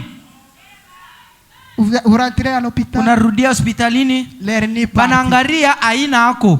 Les canaux que Dieu vous a fait. Ni kusema Mungu alipenda akuite mwile njia. Pourquoi il n'a pas guéri les autres? Jua nini asitunze wengine? Il y a les autres qui viennent dans la présence de Dieu. Kuko wengine wanakuwa muwapo ya Mungu. Ils rentrent tels qu'ils sont. Banarudi vile baringia. Mais pourquoi toi tu es venu? Sasa wewe unaingia. Dieu a parlé de Mungu anakusemezea. Parce qu'il t'aime. Ni kusema anakupenda. Il a une mission à faire avec toi. Eko na kazi ya kutenda na wewe. Il veut t'aimer. Anapenda kupenda. Il veut que tu l'adores. Inabidi umwabudu. Il veut que tu le sers. Inapenda umutumikie. Il veut que tu puisses être obéissant. Anapenda umwone vile. Être son fils. Uwe mwana wake. Le diable Ibilisi a fait l'erreur. Alifanya kosa. Amen. Ya amen. De te laisser toi visiteur venir. Ya wache wewe mgeni kwa usikie. Écoutez cette parole. Na usikie hii neno. Parce que toi, sababu wewe tu as été créé barikumba pour être en paix. Njoo kwa mustarehe. Pour être libre. Njoo kwa huru. Mais pourquoi tu es lié? Sasa njoo nini banakufunga? Pourquoi tu souffres? Njoo nini uko nateswa? Ah, il a fait l'erreur de te laisser. Ni kusema alifanya nkosa Parce que aujourd'hui, leo, si tu crois au Seigneur, kama unaamini kwa Bwana, là au ciel, kule mbinguni, quelle joie! furaha gani! Les anges se réjouissent. Wamalaika watafurahi. Dieu du ciel se réjouit. Mungu akumbingu atafurahi. Nous nous appelons une âme ici. Sisi tunamuita nafsi. Au ciel on dit 10 000 banasema na nafsi 10,000. 10 000 âmes. Na 10,000. Quelle grâce! Neema gani! Pour la vie éternelle. Juu ya uzima wa milele. Nous avons un chez nous. Tuko na kwetu. Pour y aller, njoo kwenda kwetu, il faut connaître le mot de passe. Inabidi kujua mot de passe.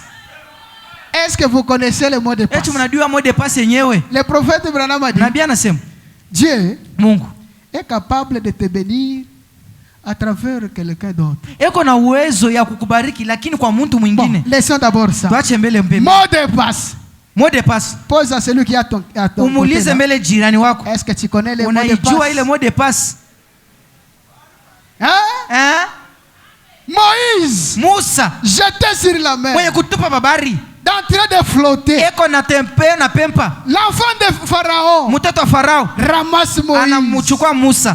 Dans le palais royal. Muka kitunga cha kifalme. Revient là. Miriam anarudi pale. Pendant qu'on cherche. Wakati utafuta. Qui peut allaiter cet enfant Moïse? Atanyonyesha huyu mtoto Musa? Qui peut allaiter cet enfant Moïse? Atanyonyesha huyu mtoto? Alléluia. Alléluia. Miriam dit. Miriam anasema, je connais une dame. Minajua mwanamke moja. Qui peut prendre soin de cet enfant. Kukomasha huyu mtoto. C'est vrai? Ndio kweli? Va appeler cet enfant. Umuite. On est allé appeler. Banenda kuita. C'était qui? Barita nani?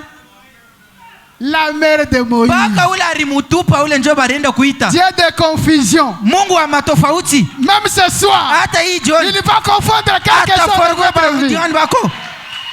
Amen. Amina. Dieu de confusion. Mungu wa mavuruko. Laissez les gens te regarder comme ça. La façon Dieu va changer ta vie. Les gens vont regretter.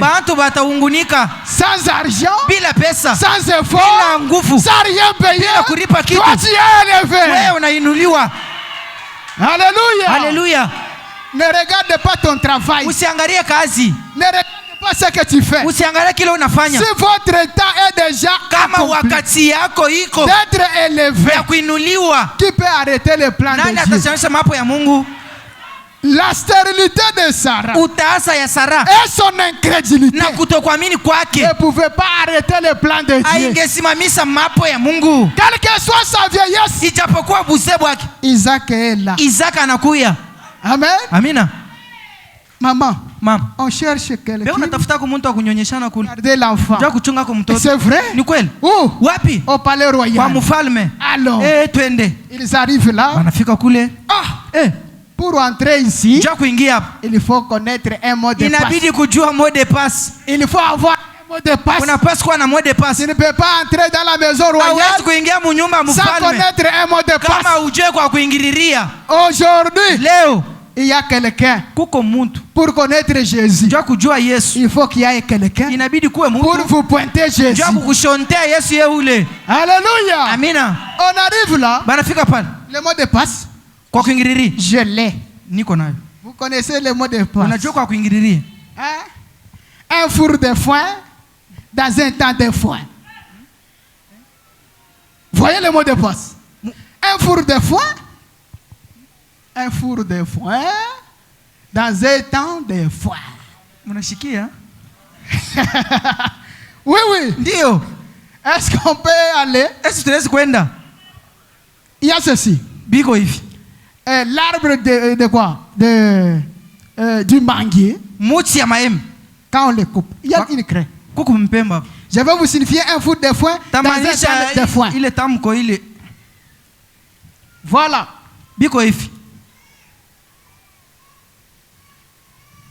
Muti ya mampanda ya nsombe muko chifulushi cha nsombe. Ndio mot de passe pour entrer dans le royal. Est-ce que vous connaissez là? Le prophète Branham dit, quand ils sont allés, les militaires l'ont dégainé. Qui est là? Un four de foin dans un temps de foin. Ils sont partis. Il arrive encore. Wanafika tena ku wewe uko nani pale? Un four de foin. Un four de foin. Dans un tas de mkifulishi kia sombe. Qui es-tu? Wewe uko nani? Croyant du message. Niko mwaminifu wa mjumbe. De William Marion. Ya William Marion Branham. Prêcher au temps de la fin. Mwenye kuhubiri wa wakati wa mwisho. Amen. Amen.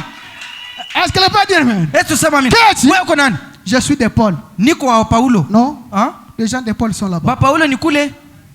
C'est vrai. Njoville. Directement. Déjà pale exclu. Bana kutosha. Amen. Amina. Qui es-tu? Uko wana?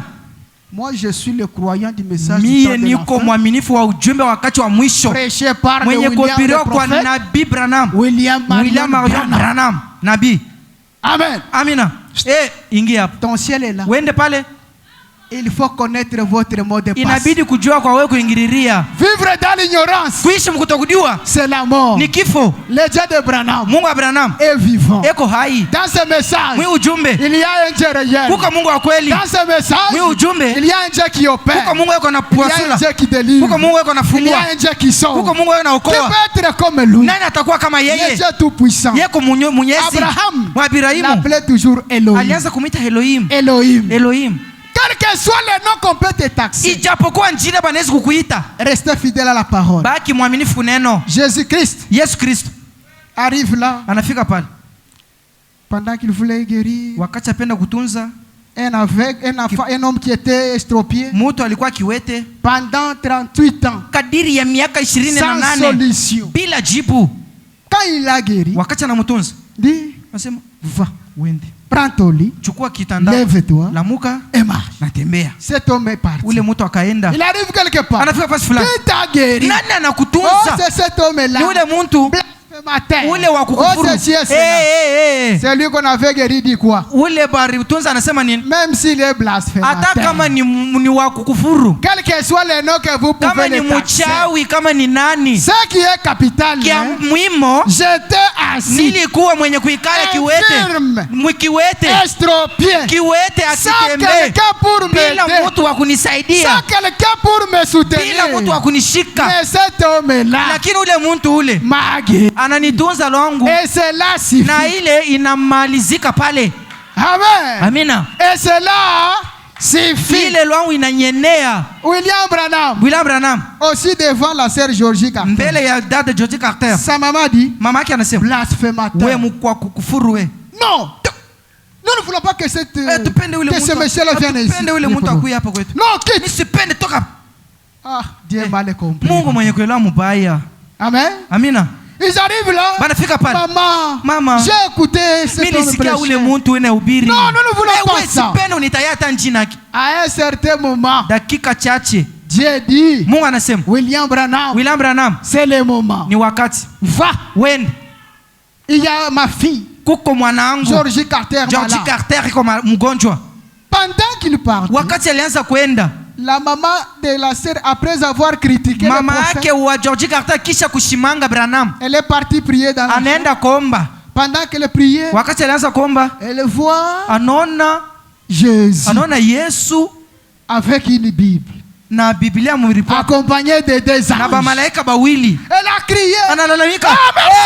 Asante Mungu. Elle sort au salon. Elle trouve Branham avec deux frères.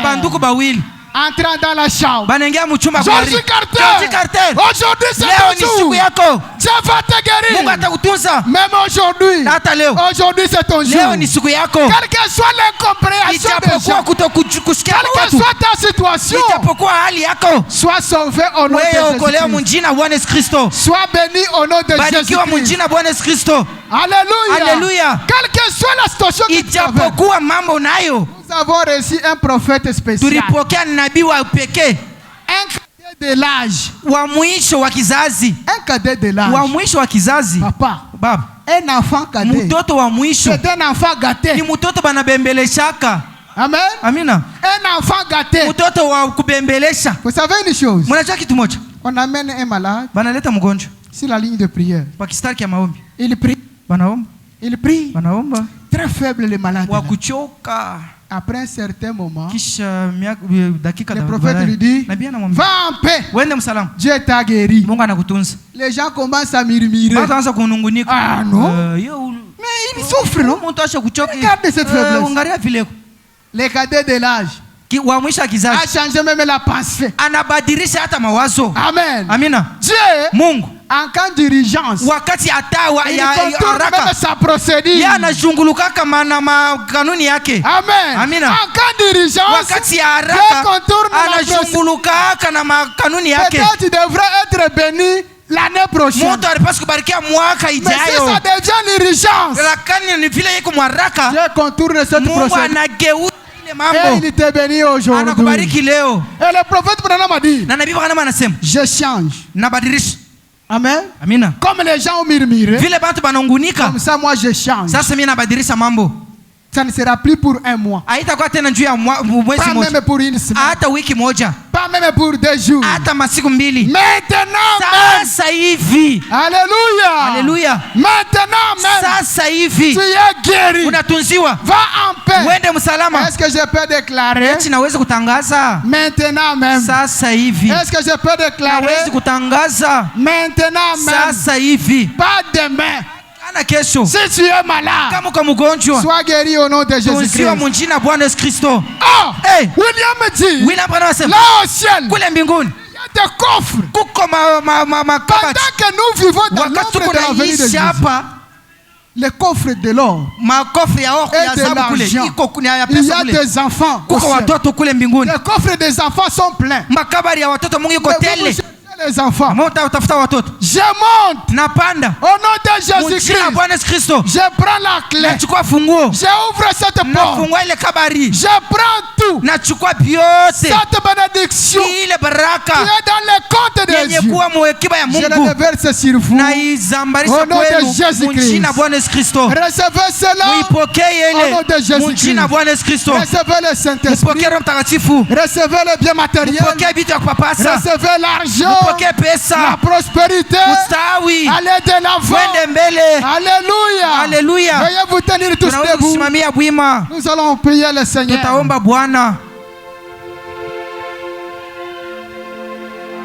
Un enfant de Dieu, un homme double, rempli du Saint-Esprit.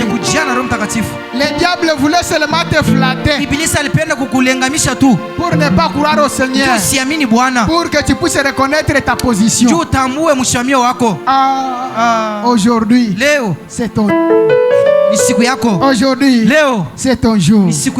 Amen. Aujourd'hui, c'est ton jour. Pendant que nous avons nos têtes inclinées, le prophète Branham a dit, à chaque fois quand les battements du cœur se passent dans nos vies, nous nous approchons à une chambre noire, une chambre sombre. Dans peu de temps, nous allons quitter le monde. Votre mari ne vous accompagnera jamais dans la tombe. Même votre femme, même votre ami, même votre père biologique, même le frère John qui vous prêche ici, ne vous accompagnera jamais dans la tombe. Laissez-moi vous dire une chose.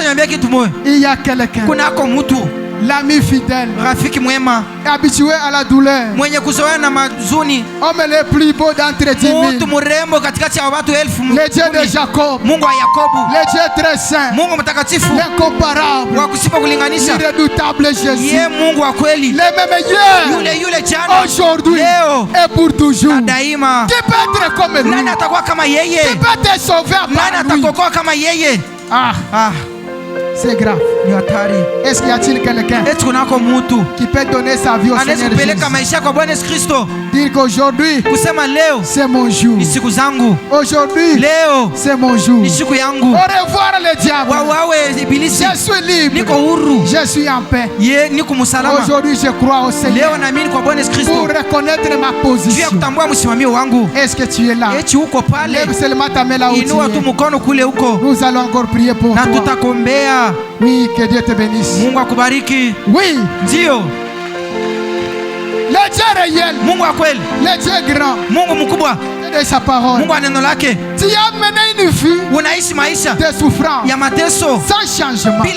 On a prié sans solution. Aujourd'hui, reconnais bien. Faites l'inventaire.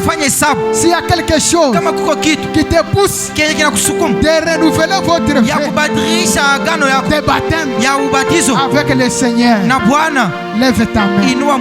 Jésus te voit. Pour qu'aujourd'hui, que tu puisses devenir un homme double. Un homme qu'on doit mal comprendre par les mots. Est-ce que tu es là? Lève encore. Vous avez les... Lève seulement ta main. Frère, que Dieu te bénisse. Merci. Le Dieu de sa parole. Il ne manque pas les témoins. Peut-être Dieu fait des choses dans des simplicité. Seulement comme ça tu es sauvé. On peut te baptiser aujourd'hui, tu reçois le Saint-Esprit. C'est comme ça que Dieu. Il suffit seulement